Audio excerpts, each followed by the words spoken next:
अस्सलाम वालेकुम नाज़रीन, आप देख रहे हैं सच सवेरा। मैं हूं आपकी मेज़बान महविश चौधरी। उम्मीद करते हैं आप सब लोग ठीक ठाक होंगे, खैरियत से होंगे और माशाल्लाह से अपनी ज़िंदगी को एंजॉय कर रहे होंगे। एक खूबसूरत सुबह का आगाज़ भी हो चुका होगा। काफ़ी लोगों का बड़ा लंबा वीकेंड था, लेकिन हम जैसे लोग जो हैं वो यकीनन काम पे थे और हम जैसे और बहुत सारे लोग भी काम में ही मसरूफ़ होंगे, तो उनके लिए कोई वीकेंड लंबा नहीं गुजरा होगा। वही मामूल की किसी की सैटरडे संडे की छुट्टी रही होगी, किसी की सिर्फ हम जैसे लोगों की संडे की छुट्टी रही होगी।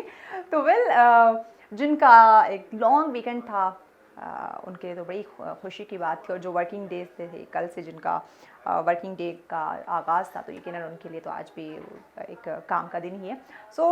जनाब, पूरा आपका वीकेंड हो या वर्किंग डे हो, उसको खूबसूरत बनाने के लिए हम हाजिर होते हैं। आपको पता है आए दिन मुख्तलिफ मौज़ूआत की सिलेक्शन होती है और मौजू भी ऐसे होते हैं जो कि हम सब मैं अगर कहूँ तो जानना चाहते हैं, कुछ नया सीखना चाहते हैं, क्योंकि इतनी तेज़ी से चीज़ें बदल रही हैं या दौड़ रही हैं कि आए दिन या कहूँ कि हर सेकंड हर मिनट में कुछ ना कुछ चेंज हो रहा होता है। तो हम भी चाहते हैं हमारे नाज़रीन को बताते हैं ताकि वो अपनी लाइफ को चेंज कर लें। आज का हमारा जो टॉपिक होगा, अच्छा 3 आज हमारे टॉपिक होंगे, तो आपने पूरा प्रोग्राम हमारे साथ रहना होगा।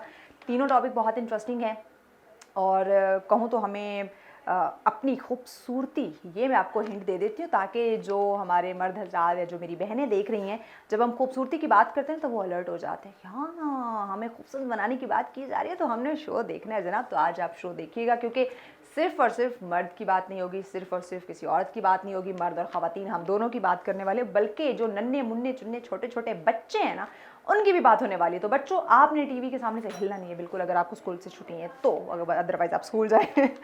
आज का पहला टॉपिक फ़िटनेस पे हम बात करेंगे। एक्सरसाइज बहुत ज़्यादा ज़रूरी है, ख़ुद को फिट रखना बड़ा ज़रूरी है। और रमज़ान के बाद की रूटीन तो बहुत डिस्टर्ब हो जाती है यार, बहुत बहुत ज़्यादा, क्योंकि रमज़ान में हम एक्सरसाइज बहुत कम कर देती हैं या बिल्कुल करते ही नहीं हैं। और कुछ डाइट प्लान भी हमारे ऐसे होते हैं, तो रमज़ान के बाद फ़ौरन ही जैसे शिफ्ट होते हैं तो एकदम से ऐसे खाना शुरू कर देते, जैसे पता नहीं हमें बाद में पहले मिला नहीं था, अब एकदम से मिला है। या फिर कुछ एक्सरसाइज में भी ये चीज़ें हमारी कम हो जाती हैं या उस तरह मेंटेन नहीं कर पाते। तो इस पे आज हम बात करने वाले हैं, एक्सरसाइज पे, और कैसे अपने आप को फिट रखें, एक्टिव किस तरह से रख सकते हैं। और आपको पता है इस पे हमें बताने के लिए हमारी मोस्टली एक बड़ी टैलेंटेड पर्सन हमारे साथ होती हैं और बड़े ही दबंग अंदाज में बताती हैं, बल्कि बात कहती रहती है मैं भी, हम तो बोल बोल के थक गए हैं। नाज़रीन उस पर अमल नहीं करते, तो नाज़रीन आपने अमल ज़रूर करना है, क्योंकि ये जो हमारे फिटनेस एक्सपर्ट होते हैं, यकीनन जहाँ वो खुद को फिट रखते हैं वहीं आप लोगों को भी वो फिट रखने की टेक्निक्स बताते हैं, तरीके बताते हैं। तहमीना कौसर हमारे साथ हैं, जो कि फिटनेस ट्रेनर है माशाल्लाह से। अस्सलाम वालेकुम तहमीना। वालेकुम अस्सलाम। कैसी हैं आप? ठीक ठाक, अल्लाह का तहमीना, शुक्र। काफ़ी दिन ईद को गुजर गए, लेकिन फिर भी पूछूंगी ईद कैसी गुजरी? ईद अल्हम्दुलिल्लाह अच्छी गुजर गई, बहुत अच्छी। बहुत अच्छी। बस बच्चों की ईद होती है, अब जैसे सारे कहते हैं कि बच्चों की ईद है बेसिकली, हम तो ज़्यादा कुछ वो फैमिली में ही टाइम गुजरता है, हाँ, लेकिन बड़ों बच्चों में एग्जैक्टली ये अब बड़े हो गए तो बड़ों के साथ, वरना ईद तो बच्चों की ही होती है, मीठी ईद, छोटी ईद। जब हम बचपन में थे तो अभी हमारी भी बड़ी मज़े की ईदें होती थी और बड़ा इसमें इंजॉय करते थे, वेट करते थे इस ईद का। ना जैसे तमीना मैंने बोला कि हम रमज़ान से अब निकले हैं, शिफ्ट हुए हैं, रूटीन में डिस्टर्ब हो जाती है, खाने पीने की भी, एक्सरसाइज की भी। तो एक तो पहले हमें मुझे और मेरे नाज़रीन को बताएं कि ये जो सडन रूटीन चेंज होती है, इसकी वजह से हमारे बॉडी में क्या चेंजिंग्स आ सकती हैं? देखिए, सबसे पहले तो आपकी बॉडी क्लॉक डिस्टर्ब हो जाती है ना, क्योंकि इशू ये होता है कि आम रूटीन में अगर आप तरावी के बाद आके सोते हैं, मतलब ख़वातीन भी ऑब्वियसली अगर तरावी पढ़ने नहीं भी जा रही हैं, घर पे पढ़ी या वैसे भी है, तो ऑब्वियसली थोड़ा मियाँ आएंगे, भाई आएंगे, बच्चे आएंगे, तो ऑब्वियसली चीज़ें होती हैं। तो सोते सोते आप वो कम से कम 11 साढ़े 11 तो कहीं नहीं जाते हैं। ऐसे ही है। देन अगेन आपने उठना होता है सुबह सहरी के टाइम पे, और ऑब्वियसली हर किसी की कोशिश होती है कि ये नहीं कि आधे घंटे पहले उठे और सब कुछ आपने बीच में ठोंसा और फिर आप चले गए, you want to wake up regularly. और फिर ज़ाहिर पता है जब आपने नमाज पढ़ी और नमाज पढ़ने के बाद एकदम से नींद नहीं आती, और अब वैसे भी गर्मियाँ आपको पता थोड़ा हो गया तो 5 साढ़े 5 बजे वैसे ही सूरज निकला हुआ होता है, तो फिर जब तक आपको नींद आती है तो टाइम ख़राब होता है। यही बात। और फिर जी इसी तरह ही है। और मेरे ख्याल से ईद के टाइम पे भी यही हुआ है, क्योंकि ज़ाहिर पता है चांद रात पे वो सिचुएशन होती है। उसके बाद फिर ईद पे भी अगर आप कहीं ट्रैवल करते हैं, कहीं दूर दराज के इलाकों में जाते हैं, या अपनी फैमिली के मतलब साथ जाते हैं या बच्चों के साथ जाते हैं, तो वो एडजस्टमेंट आपको हफ्ता 10 दिन मिनिमम लगते हैं। यार, फूड पॉइजनिंग के केसेस कितने ज़्यादा शुरू हो गए आफ्टर रमज़ान, सडन। जी वही हमारी एकदम से रूटीन चेंज हुई है खाने पीने की। और बिल्कुल फूड पॉइजनिंग का भी ये है कि एक तो बगैर सोचे समझे जब आप हर चीज़ खा लेते हैं, खाएंगे वो आप इफ्तार के टाइम पे खाएं या मिसाल के तौर पे आप सहरी के टाइम पे खाएं, दोनों ही सिचुएशंस में ये होता है कि थोड़ा रिस्की हो जाता है। तो आई थिंक उसको आपने ध्यान में रखना होता है कि भाई आप क्या चीज़ खा रहे हैं और फिर पानी पीना है या नहीं पीना है, ठीक है, वो इस तरह की बेसिकली चीज़ें हैं। तो मेन थोड़ा सा वो देखना होता है लोगों का कि भाई आपने इसको ध्यान में रखना है। दूसरी चीज़ ये आती है कि जो पकोड़े समोसे आपने खाए रोज़ों में, ऑयली चीज़ें जिनको हम बेसिकली कहते हैं, तो वो ऑयली चीज़ें थोड़ा सा काफ़ी सारे लोगों के स्टमक भी डिस्टर्ब हुए, तो उसको अब वो करने के लिए ज़रूरत है। वैसे काफ़ी सारे लोग रमज़ान में भी एक्सरसाइज करते हैं। यस, मैंने वही कहा ना कि कुछ लोग करते हैं, कम कर ली लेकिन करते ज़रूर है, लेकिन मुझ जैसे लेजी लोग तो बिल्कुल छोड़ देते हैं। नहीं, वॉक शॉप आई थिंक लोग वॉक वगैरह लाजमी करते हैं, ठीक है। मेन चीज़ सिर्फ ये आती है, ठीक है ना, कि अगर तो आपने रोज़ों में ऑब्वियसली ईजी, क्योंकि आप डिटॉक्स कर रहे होते हैं बॉडी को, बेसिकली आपकी बॉडी क्लिंस होती है। लेकिन अगर आपने उसमें कोई बदपरहेजी की है या खुदा न खासा आपको कोई मेडिकल भी इशू है, तो फिर ज़रूरी है कि अब आपने रूटीन पे कैसे लाना है। तो रूटीन ये नहीं कि आप कहीं अमेरिका में थे या इंग्लैंड में थे तो अब आप पाकिस्तान वापस आए हैं, मतलब घंटे 2 घंटे की सिर्फ ये है कि अब आप रात को सो जाएंगे, सुबह उठ जाएंगे। सही।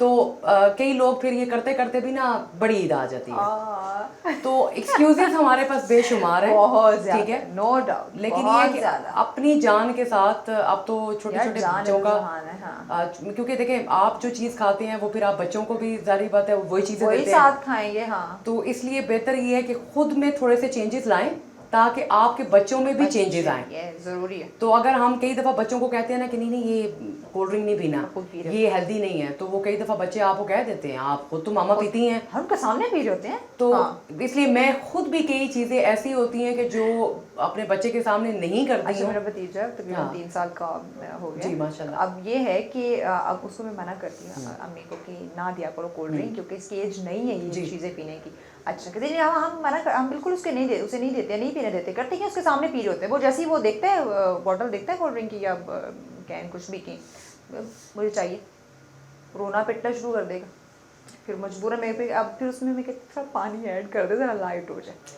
आई use to do the same thing, लेकिन फिर भी मुझे ये लगता है कि एक तो फ्रूट्स या जो भी चीज़ें हैं स्पेशली ग्रोइंग एज के बच्चों के लिए, और ये जो बहुत छोटे बच्चे होते हैं इनको ज़रूरत है।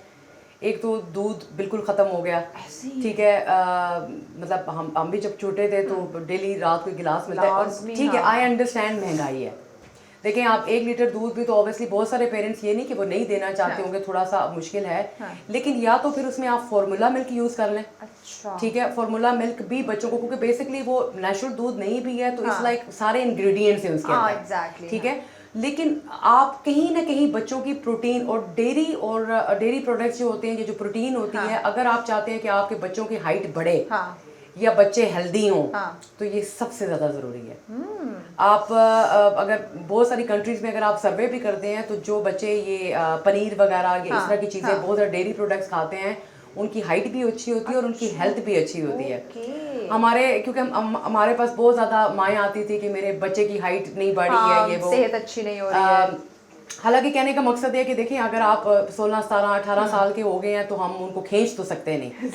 बीइंग अ ट्रेनर हम ये ज़रूर कहते थे कि पोस्चरल प्रॉब्लम हो सकती है। लाइक अगर मेरा पोस्चर यूं है, you know I have to sit straight for instance, ठीक है, तो हम कहते थे कि आपके पोस्चर ज़रूर मैटर करते हैं, जो आपकी 1, 2 इंच 3 इंच हाइट कम कर देते हैं। दूसरी चीज़ ये कि अगर आपकी डाइट अच्छी नहीं है तो फिर भी हाइट नहीं बढ़ेगी। इसलिए ज़रूरी ये है कि सारे फैक्टर्स जो है ना, मतलब कोई मिरेकल नहीं है, कोई मोइज़ा नहीं कर सकते या कोई ऐसी चीज़ नहीं जो आपको पिला सकते हैं। तो आपने स्पेशली जो छोटे बच्चे हैं, एक तो आपने मेक श्योर करना है कि बच्चों की नींद पूरी हो। दूसरी चीज़ है कि आपने देखना है जो आप कर सकते हैं, नथिंग फैंसी, नथिंग एक्सपेंसिव, ठीक है, मतलब ज़रूरी नहीं है कि अब आप बाहर से जाके चीज़ें खरीदेंगे, लेकिन आपने कुछ ना कुछ बच्चों को दालें दे बच्चों को, या चावल दे दे बच्चों को, या थोड़ा बहुत जो भी बच्चे फ्रूट खा सकते हैं, ठीक है ना, वो आप बच्चों को देते रहें। टेस्ट डेवलप करने की जरूरत है ना। हमने उनकी ज़बान को चस्का कुछ और दे दिया और फिर कहते हैं बच्चों की सेहत अच्छी नहीं हो रही है, बच्चों की हाइट नहीं बढ़ रही है। बस ये सेहत के साथ साथ ज़रा फिटनेस पे आप इसमें वक्त स्पेशली बताएं नाज़रीन को, कौन सा ज़्यादा जो है वो ज़रूरी हो या मैटर करता है? या अगर तो आप वेट लूज करना चाहते हैं तो द बेस्ट टाइम इज, ठीक है ना, कि एम्प्टी स्टमक, यानी खाली पेट। जो अक्सर लोग कहते हैं ना कि सुबह के टाइम पे फलाने बंदे या फलाने ट्रेनर ने कहा था कि सुबह सुबह करें। सुबह का मकसद ये होता है कि अगर तो आप वेट लूज करना चाहते हैं तो आप सुबह सवेरे यानी ब्रेकफास्ट से पहले आप जाके एक्सरसाइज करें। ठीक है। क्योंकि बॉडी ने एनर्जी जब जाया करनी या निकालनी होती है तो उसने एनर्जी बॉडी को देनी भी होती है। Yes. ठीक है, जैसे आप गाड़ी चलाते हैं तो फ्यूल जा रहा होता है देंगे तो आहिस्ता तब ना, आहिस्ता, हाँ। लेकिन अगर उसमें फ्यूल नहीं डालेंगे तो गाड़ी बंद हो जाएगी। जाहिर है। सेम चीज बॉडी की भी होती है। तो बॉडी फ्यूल कहाँ से लेती है? वो लेती है फैट से, चर्बी से। क्योंकि आम रूटीन में वो कहते हैं वो प्री शेक ले लें तो फलानी चीज ले लें, इस तरह की चीजें मतलब कर रहे होते हैं। तो हमारा मेन मकसद ये होता है कि आपकी बॉडी फैट को कन्वर्ट करेगी एनर्जी में और आपके लिए वो आगे काम करेगी। सही। लेकिन बहुत सारे लोग टाइम मैनेज नहीं कर पाते, या बहुत सारे लोगों के अंदर इतनी एनर्जी भी नहीं होती कि वो खाली बैठ जाएं। यस, या फिर सुबह जल्दी उठ। सुबह जल्दी उठे। ठीक है, तो आप किसी भी टाइम करें, लेकिन हाँ मेक श्योर करना है कि खाना खाने के फौरन बाद एक्सरसाइज करने ना चल पड़े। ओके, खाने के फौरन बाद नहीं एक्सरसाइज करनी, खाली पेट। खाली पेट एक्सरसाइज खाली करनी पेट। होती है। ये भी डिपेंड करता है कि आपका मेटाबॉलिज्म यानी आपका हाजमा कितना अच्छा है। ठीक है, क्योंकि कुछ लोगों को आम रूटीन में घंटा डेढ़ आपको लगता है कोई भी खाना करने नॉर्मली में, तो। लेकिन अगर ऑलरेडी आपका हाजमा ठीक नहीं है तो आपको 2-3 घंटे 4 घंटे भी लग सकते वेट हैं। करना होगा। तो जब आप एक्सरसाइज करते हैं, फॉर इंस्टेंस कि अगर आप जॉगिंग करने या रनिंग करने गए हैं, या हाई इंटेंसिटी एक्सरसाइज जिनको हम कहते हैं कि अगर आप वेट ट्रेनिंग करने गए हैं, होता ही है क्योंकि आपकी ब्लड सर्कुलेशन बढ़ती है। बढ़ने के साथ साथ वो सारा बाहर आता है। ठीक है, क्योंकि आपकी बॉडी ये तो नहीं कि आप हजम भी साथ साथ कर रही है, बर्न भी साथ साथ कर रही है। ठीक है, तो वो चूंकि डाइजेस्ट नहीं होता है, और जब आप हाई इंटेंसिटी वर्कआउट करते हैं तो फिर आपको वॉमिट या आपको नोजिया भी हो सकता है। Specially if you doing a cardio workout तो आप डिजी हो सकते हैं, गिर भी सकते हैं। ठीक है, इसलिए एक तो वो मेक श्योर करें। ठीक है। दूसरी चीज ये आती है, ठीक है, कि आप एक अपना रूटीन बनाएं, क्योंकि बॉडी को रिकवरी चाहिए। Yes. अब मिसाल के तौर पे महविश ने रात को 7 बजे एक्सरसाइज की। ठीक है, सुबह उसने 10 बजे एक्सरसाइज की, फिर अगले दिन उसने सुबह 7 बजे एक्सरसाइज की। महविश का जब दिल किया वो एक्सरसाइज करने चलेगी। ठीक है, अब उसमें होता क्या है कि आप कोई भी एक्सरसाइज करते हैं तो आपकी बॉडी को रिकवरी टाइम चाहिए होता है। उसमें कम से कम 24 घंटे आपने इंतजार करना होता है कि उससे पहले फिर आप अपनी बॉडी को तकलीफ देते हैं। अगर आप ज्यादा स्टर्नेस किस्म की यानी वेट ट्रेनिंग करते हैं, जो कि बॉडी बिल्डर्स होते हैं, दे वेट एटलीस्ट 48 आवर्स। ठीक है, क्योंकि ब्रेक डाउन होता है आपके मसल्स का। अदरवाइज नॉर्मल भी एक्सरसाइज करते हैं तो ये नहीं कि आज आपने लेग्स का वर्कआउट किया तो कल फिर लेग्स का वर्कआउट किया और परसों फिर किया। आप कल लेग्स का वर्कआउट नहीं करेंगे। 12 से 24 घंटे तो मिनिमम, वैसे 24 घंटे इज आइडियल, आपने रेस्ट करनी है। तो एक्सरसाइज का एक टाइम बनाए। फॉर इंस्टेंस जो काफी सारे बिजी लोग हैं, खवातीन कहेंगी हमारे घर में मेहमान आ गए थे तो मैंने कहा मैं कुछ करूं। अगर वो सिचुएशन भी होती है which is normal and practical, ठीक है, तो अगर आपने कोई वेट ट्रेनिंग की थी, ठीक है, तो आप सिर्फ वॉक कर लें। और जस्ट योगा कर लें, स्ट्रेचेस कर लें, कुछ भी इस तरह का कर लें। और ये चीज आप घर में कर सकते तो हैं। होता ही है, ठीक है, कि ये 2-4 चीजें होती हैं, क्योंकि एक्सरसाइज एक साइंस है। ठीक है, उसको आप अपनी मर्जी से नहीं चला सकते। और अक्सर लोगों का यही होता है कि मैंने तो साल पहले किया था तो मेरा तो फौरन लूज हो गया था, अभी क्यों नहीं लूज हो रहा। ट्रेनर्स को ब्लेम करते हैं। ट्रेनर्स को बहुत ब्लेम करते हैं। जितने भी मेरे देखने वाले बहन भाई होंगे वो ये इससे एग्री करेंगे। एक तो आते साथ सबसे पहले लोग ये कहते हैं मैं कितने दिनों में लूज करूंगी या करूंगा। भाई मुझे ये बताओ, बढ़ाया दिनों में था। मेन चीज ये होती है, देखिए, एज इज अ रियलिटी। दूसरी बात है कि आप जो शादी से पहले जो आप थी वो अब नहीं है, क्योंकि शायद अब आपके माशाल्लाह से 4 बच्चे हों, हार्मोनल चीजें हैं, स्लीपिंग पैटर्न्स यानी रेस्ट आपकी बहुत ज्यादा जरूरी होती है, स्ट्रेस बहुत ज्यादा। आप एक्सरसाइज भी करते हैं, आप डाइट भी अच्छी लेते हैं, लेकिन आप स्ट्रेस लेते हैं तो आपकी बॉडी काम नहीं करेगी। नहीं करेगी, कैसे करेगी? तो हमेशा हम लोगों को ये कहते हैं कि जब भी आप कोई गोल सेट करते हैं, ठीक है, तो सबसे पहले आप बैठें और असेस करें।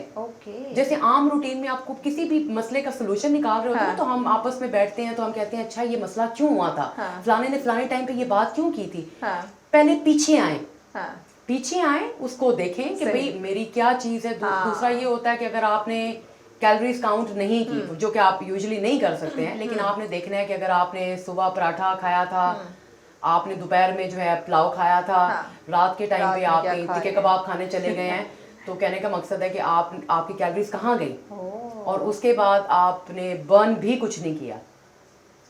तो अगर आप नॉर्मल वॉक करने जाते हैं, अक्सर लोग कहते हैं मैं वॉक करती हूँ तो मेरा वेट लूज हो जाता है। ठीक है, वेट लूज होता होगा, लेकिन यू लूज द फैट। ठीक है, अब जैसे जैसे हमारी एज बढ़ती जाती है हम मसल मास लूज करते हैं। जैसे हमारी अम्मियाँ दादियाँ नानियाँ एज फैक्टर भी होता है। देखिए एज फैक्टर रियलिटी, ठीक है, इस पे तमीना बात करते हैं एज का ना। ये एक बड़ा ये कहने एक ख़ास एक सवाल एक ये होगा, क्योंकि हमारी ख़वातीन को ये पता होना चाहिए कि एज भी बड़ी मैटर करती है। हम 30 40 50 के उसमें हम 20 25 की नहीं दिख सकती हैं। तो इससे बात करेंगे, लेकिन इस ब्रेक के बाद हमारे साथ रहिएगा।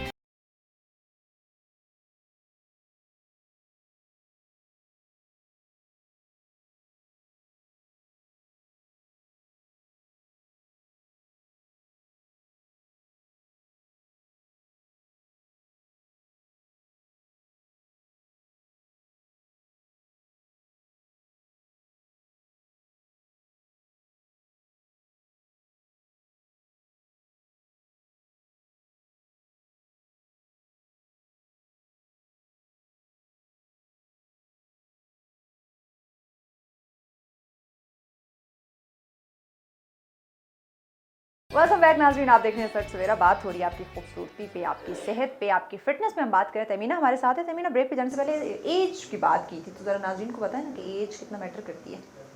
एज तो ऑब्वियसली मैटर करती है। बहुत देखें करती है। अब बच्चों को ही देख लें। हाँ। बच्चे कई दफा आपको कह रहे होते हैं मामा खेलो ना या बाबा खेलो ना, लेकिन जो भी कर रहे होते हैं, हाँ, तो वो चीज इस तरह नहीं होती। हाँ। ये नहीं कि आप ट्रेनर हैं तो आप यानी कोई सुपर वैम में वंडर वुमन बन गई हूँ। ये वो कई दफा मुझे कहते हैं बेटा गोडों में इतनी जान है, ठीक है। लेकिन मेन चीज ये होती है कि देखिए एज को रिवर्स नहीं कर सकती एक्सरसाइज, ठीक है। ठीक है। आपका सेल्फ केयर करना, हाँ। सेल्फ लव होना, खुद का ख्याल रखना बाकी सारी चीज़ों को ठीक कर देता है। अच्छा। ठीक है। हाँ। अगर हम एक्सरसाइज करते हैं तो मैं यंग होने के लिए एक्सरसाइज नहीं करती, ठीक है।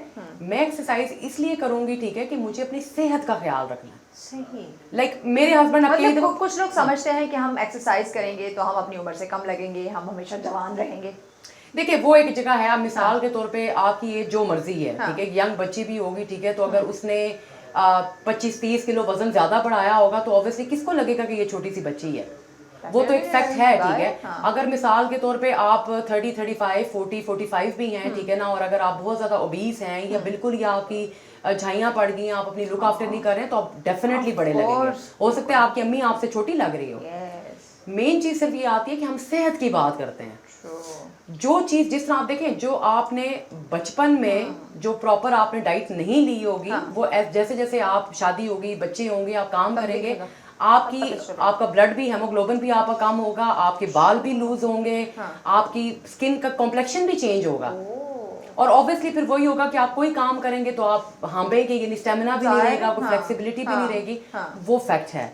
लेकिन हम कहते हैं कि एज विद ग्रेस, ठीक है। मतलब मेरे उसमें ये होता है, ठीक है, कि आप ग्रेसफुली वो करें। ये नहीं है कि बोटक्स कराने हैं। क्योंकि देखें, अब मिसाल के तौर पे अगर मेरे नवासे नवासियां हैं या कुछ भी है, सबको पता है कि मेरे नवासे, तो मैं बेशक मेरे एक भी रिंकल नहीं होगा, but still you can tell, ठीक है ना, कि you know she's a grandmother or she's a mother। सिर्फ मेन चीज ये है कि आप कई माशाल्लाह से मैंने लोगों को देखा है, ठीक है, लेकिन होता ये है कि 20-25 साल की लड़कियां या 30 साल की लड़कियां, doesn't matter if they are married और डजंट मैरिड, ठीक है, या लड़के भी हैं, ठीक है, वो बिल्कुल लुक आफ्टर छोड़ देते हैं। हाँ बिल्कुल। हाँ, ये कहते हैं शादी होने की जरूरत है। या दैट्स द थिंग, ये एक पॉइंट है। शादी जैसे कि मतलब आपकी कोई लाइफ एंड हो गया है, यानी खत्म। मतलब शादी से पहले अब लड़की है तो शादी से पहले सब कुछ करती है, ठीक है ना, तो मसला यार मियां का क्या कसूर है बेचारा, he wants to see you happy, ठीक है ना, he wants to see you pretty। यार वो घर आ रहा है, वो आगे आपको मतलब इस तरह मुरझाया हुआ देखेगा, गंदा बंदा देखेगा, तो फिर वो क्या सोचेगा? फिर वो बाहर की खूबसूरत लड़कियों को देख के तो To be honest, मुझे वाकई में ये चीज होती है, ठीक है, कि आपका हस्बैंड हो गया या आपके बच्चे। मेरे भाई कई दफा, I'm the only sister, तो मेरे भाई अक्सर मुझे कहते थे तुम बाहर जाती हो, ठीक है ना, तो तुम तैयार होके जाती हो, तो घर पे नहीं तुम होती, तुम इतनी मरी रहती हो। अब उनका कहने का मकसद ये था कि घर पे मेरे भतीजे भतीजों के बर्थडेज हैं या ईद है, तो मैं कहती थी अच्छा मैं बाहर जाऊंगी तो आई विल ड्रेस अप, घर पे मैं काम कर रही हूँ, तो वो कहते थे क्यों, अपने घर वालों के लिए क्यों नहीं? फैमिली तुम्हें देख रही है, अपने बच्चे हैं, हस्बैंड है, बहन भाई हैं, बाकी फैमिली, उनके सामने क्यों? इसमें सिर्फ ये है कि हम लेजी हैं बहुत ज्यादा। हम हर चीज में, मैं सबको कहूंगी, and no offence to anybody, ठीक है, लेकिन एक तो हम लाइफ को डिसिप्लिन नहीं करते, हम टाइम की कदर नहीं करते। सोना है या फिर मोबाइल। आई डोंट नो, ठीक है, मतलब आई don't like sleeping, I hate sleeping. वाह, मैंने वैसे तो कौन सा बंदा होगा जिसे सोना पसंद मुझे नहीं बिल्कुल होगा? सोना पसंद नहीं है। मेरा बस चले तो मैं शायद 24 घंटे जागती रहूं। Oh my God. I only sleep, ठीक है ना, कि जो बस मुझे पता है कि ये मेरी जरूरत है। Okay. Otherwise I don't like to sleep. Extra no. नहीं, कभी कभार मैं थक गई हूँ बहुत ज़्यादा तो मैं नैप ले लूँगी, ठीक लेकिन है। अच्छा उसका रीज़न ये है कि देखिए ज़िंदगी छोटी है लंबी है जो भी है, एक तो आप टाइम से सुबह उठें। हाँ, routine सुबह देर अपनी- तक सोना मुझे बिल्कुल पसंद नहीं है। यार देखो, एक अगर कुदरत एक निज़ाम बनाया तो उसमें बहुत सारे फ़वाइद हैं। और उसका रीज़न ये है कि अगर ये छोटी छोटी चीज़ें आप अपनी ज़िंदगी में करेंगे तो यकीन जानिए बड़े कि मसलों जो से बच जाएंगे। 100% प्रॉब्लम्स है ना आपकी लाइफ में, खत्म हो जाएंगे। जो आपको लगता है कि सिर्फ पैसे से रिलेटेड है, नो वे। ट्रस्ट में वो पैसे से रिलेटेड नहीं है। नेवर। ठीक है, यहाँ पे हमारा मसला ये है कि हम घर में कई दफ़ा हम बैठे हुए होते हैं, अगर मेरा भाई है या इवन मेरी अम्मी भी है वो न्यूज़ देख रही होंगी। हाँ। ठीक है, अच्छा पहली चीज़ तो ये कि जब आप फैमिली में बैठे होते हैं कोशिश करें कि न्यूज़ ना देखें। नहीं देखिए, सीरियस, इतना स्ट्रेस। और दूसरा जो फ़ोन, अगर मैं और आप भी बैठी हुई हैं, हाँ। ठीक है, मुझे ये सबसे ज़्यादा चिढ़ होती है इस चीज़ से, ठीक है, कि जब आप आपस में बैठे हुए हैं तो फ़ोन क्यों देख रहे हैं अनटिल अनलेस कि मैं महविश को कुछ दिखा रही हूँ। एक तो आप डिसरिस्पेक्ट कर रहे हैं उस बंदे की, जाहिर है वो आपसे बात कर रहे हैं, आप कहीं और मगन है। अच्छा, फोन से मुझे याद है, मुझे ये बताइए, जो लोग एक्सरसाइज करते हुए या वॉक करते हुए या जिम में है या किसी गार्डन में है फोन यूज कर रहे होते हैं, ये बताएं जरा, फायदे वाले या नुकसान वाले? नुकसान है। उसका रीज़न मैं आपको साइंटिफिकली ये बता देती हूँ कि मीन्स टू से कि अगर आप फ़ोन पे बात कर रही हैं और वॉक कर रही हैं, हमारा मेन चीज़ ये होती है कि you have to connect your mind with the muscles, यानी जो आप काम कर रहे हैं। ठीक है, होता ये कि जब आपका ध्यान कहीं और होता है, अच्छी या बुरी बात जो भी हो रही होती है, ठीक है, वो आपकी बॉडी काम ही नहीं कर रही होती, आपका माइंड कहीं और चला जाता है। अगर किसी से बात कर रहे हैं या म्यूजिक सुन रहे हैं, हैंड फ्री हमने लगाए हुए हैं, देखें अब आप मुझे ये कहेंगी ना कि तहमीना आप खड़ी हो जाएं, मेरे माइंड ने, मेरे कानों ने सुना तो मेरा माइंड मुझे इंस्ट्रक्शन देगा कि तहमीना महविश ने कहा कि खड़ी हो जाएं। ठीक है, लेकिन अगर मैं यहाँ पे मतलब किसी और से बात कर रही हूँ तो आपकी बात मैंने सुनी है तो मेरा ध्यान नहीं होगा, मैं गिर सकती हूँ, मेरा फोकस नहीं हो सकता है। होता ये है कि फॉर इंस्टेंस अगर आप किसी भी बॉडी पार्ट पे, किसी भी मसल पे काम कर रहे होते हैं तो आपकी अटेंशन डाइवर्ट होती है। ठीक है, तो फिर आप उस चीज को कनेक्ट नहीं कर पाते। इसलिए हम ये चीज कहते हैं कि वो जो आधा घंटा या 15 मिनट या 1 घंटा है, अनटिल अनलेस कोई इमरजेंसी है तो आप छोड़ दें। हाँ, म्यूजिक आप सुन सकते हैं। अच्छा, म्यूजिक आप सुने क्योंकि आप वो सुन रहे हैं, ठीक है ना, and then you working out, क्योंकि वो आपको, हर किसी की मोटिवेशन लेवल डिफरेंट होता है। कुछ लोग चाहते हैं कि कोई कंपनी हो साथ में, हाँ, तो उससे बात करते फ्रेंड्स हो, जो है, हाँ, ट्रेनर हो। लेकिन होता ये है, ठीक है ना, कि अगर इफ आई आस्क यू, ठीक है, अब जैसे मिसाल के तौर पे मैं आपको योगा करा रही हूँ, मैं आपको कह रही हूँ कि एक टांग पे खड़ी हो जाए, अगर मैं आपसे बात कर रही हूँ या फोन पे बात कर रही हैं, आप कैसे बैलेंस करेंगे? नहीं हो सकेगा। That's the thing. पॉसिबल। इसलिए छोटी छोटी चीज़ों को ना, जो हम हमेशा ये कहते हैं कि अपने माइंड को आपने एक उस पे स्टेज पे ले आए, then you have to focus. अब वो फोकस जिंदगी में हर जगह काम आता है। When you driving, when you cooking, when you cleaning, जब आप बच्चों के लिए कोई कर रहे होते हैं और कोई काम कर रहे हो, तो हर जगह पे आपको फोकस चाहिए होता है। ठीक है, ये आप नमाज में देख लें, नमाज हम पढ़ते हैं, जितने काम हम भूल चुके होते हैं वो हमें नमाज में याद आते हैं। That's a fact. Valid point. अच्छा, ये बात है, हमें दुनिया जहान के शिकवे गिले, जो भूले हुए काम है, मतलब वो शैतान अपना पूरा कब्जा हम पे जमा लेते हैं। अब देखिए, शैतान की मिसाल भी ऐसी ही है ना कि जैसे हमें फोन आता है। ठीक है, अब मिसाल के तौर पे आपके जितने भी दोस्त यार हैं या कोई भी, अब मिसाल के तौर पे अगर तो आप ऑफिस में होंगे तो आप जिम में तो नहीं होंगे या कहीं पे भी नहीं होंगे, लेकिन अगर आप जिम आए हैं तो आपके सब लोगों को पता होगा कि आप जिम में हैं। आपका फोन बजा, ठीक है, तो कोई फर्क नहीं पड़ता, आपने देखा, आपने कहा यार इंपॉर्टेंट कॉल नहीं है, मैं आधा घंटा एक्सरसाइज कर लूंगी, लेकिन हमारा मसला ये है, ठीक है, कि हमारा दिल नहीं लगता उसमें, तो हमने लाजमी वो उठाना है।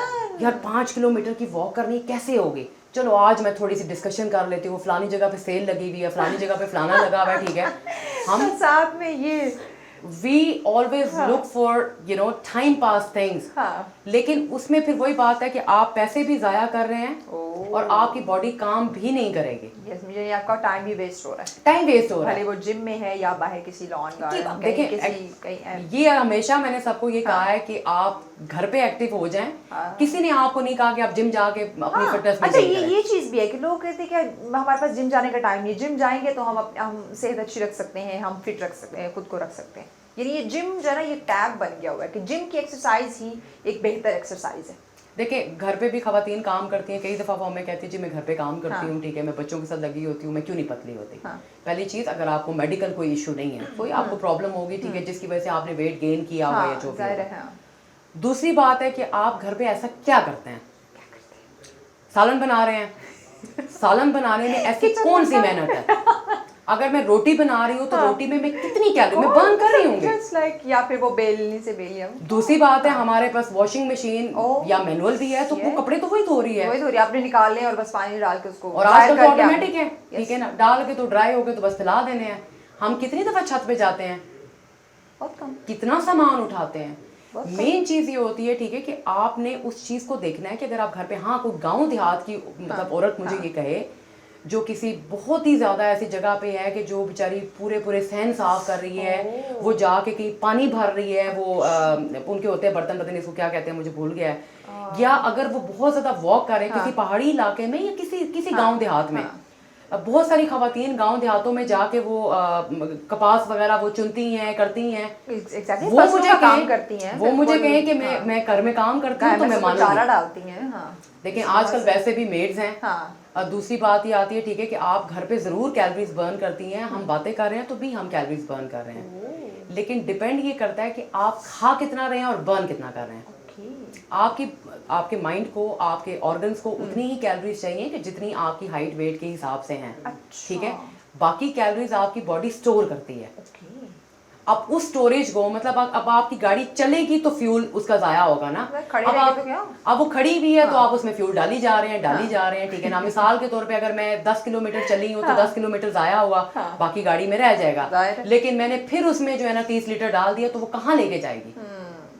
इसलिए आपने हमेशा ये चीज समझनी है। लेकिन अभी माशाल्लाह से लोगों के पास अवेयरनेस है, सबके पास अवेयरनेस है, इंटरनेट पे दुनिया जहान की चीजें आती हैं, आसान हो गई हैं चीजें, बिल्कुल चीजें आती हैं। आपको जो करना है आप गूगल कर सकते हैं, गूगल कर सकते हैं, आप ट्रेनर की ना सुने, किसी की ना सुने, आप घर के अंदर देखें, घर के अंदर देखें, आप ऊपर नीचे छत पे वॉक कर लें, ठीक है, मतलब अपना थोड़ा सा घर के अंदर ही, मतलब कोई टेबल है, कोई कुर्सी है, कुछ भी है। कोरोना में यू रिमेम्बर, कोरोना में हमने इतनी, यानी पानी के गैलन से लेके, मतलब सोफे से लेके, इवन कुशन से लेके, छोटे छोटे लोगों को हम बताया करते थे अपने टीवी शोज में कि आप स्ट्रेच बैंड्स ले लें, वो बड़े सस्ते से होते हैं। अगर लड़कियां हैं, ठीक है, तो वो स्किप रोप ले लें। इस तरह की चीजें हैं। स्टेयर्स, स्टेप्स हर बंदे के घर में होते हैं, कुर्सी हर बंदे के घर में होती है, तो हम बताते थे। लेकिन मेन वही बात आती है कि are you comfortable.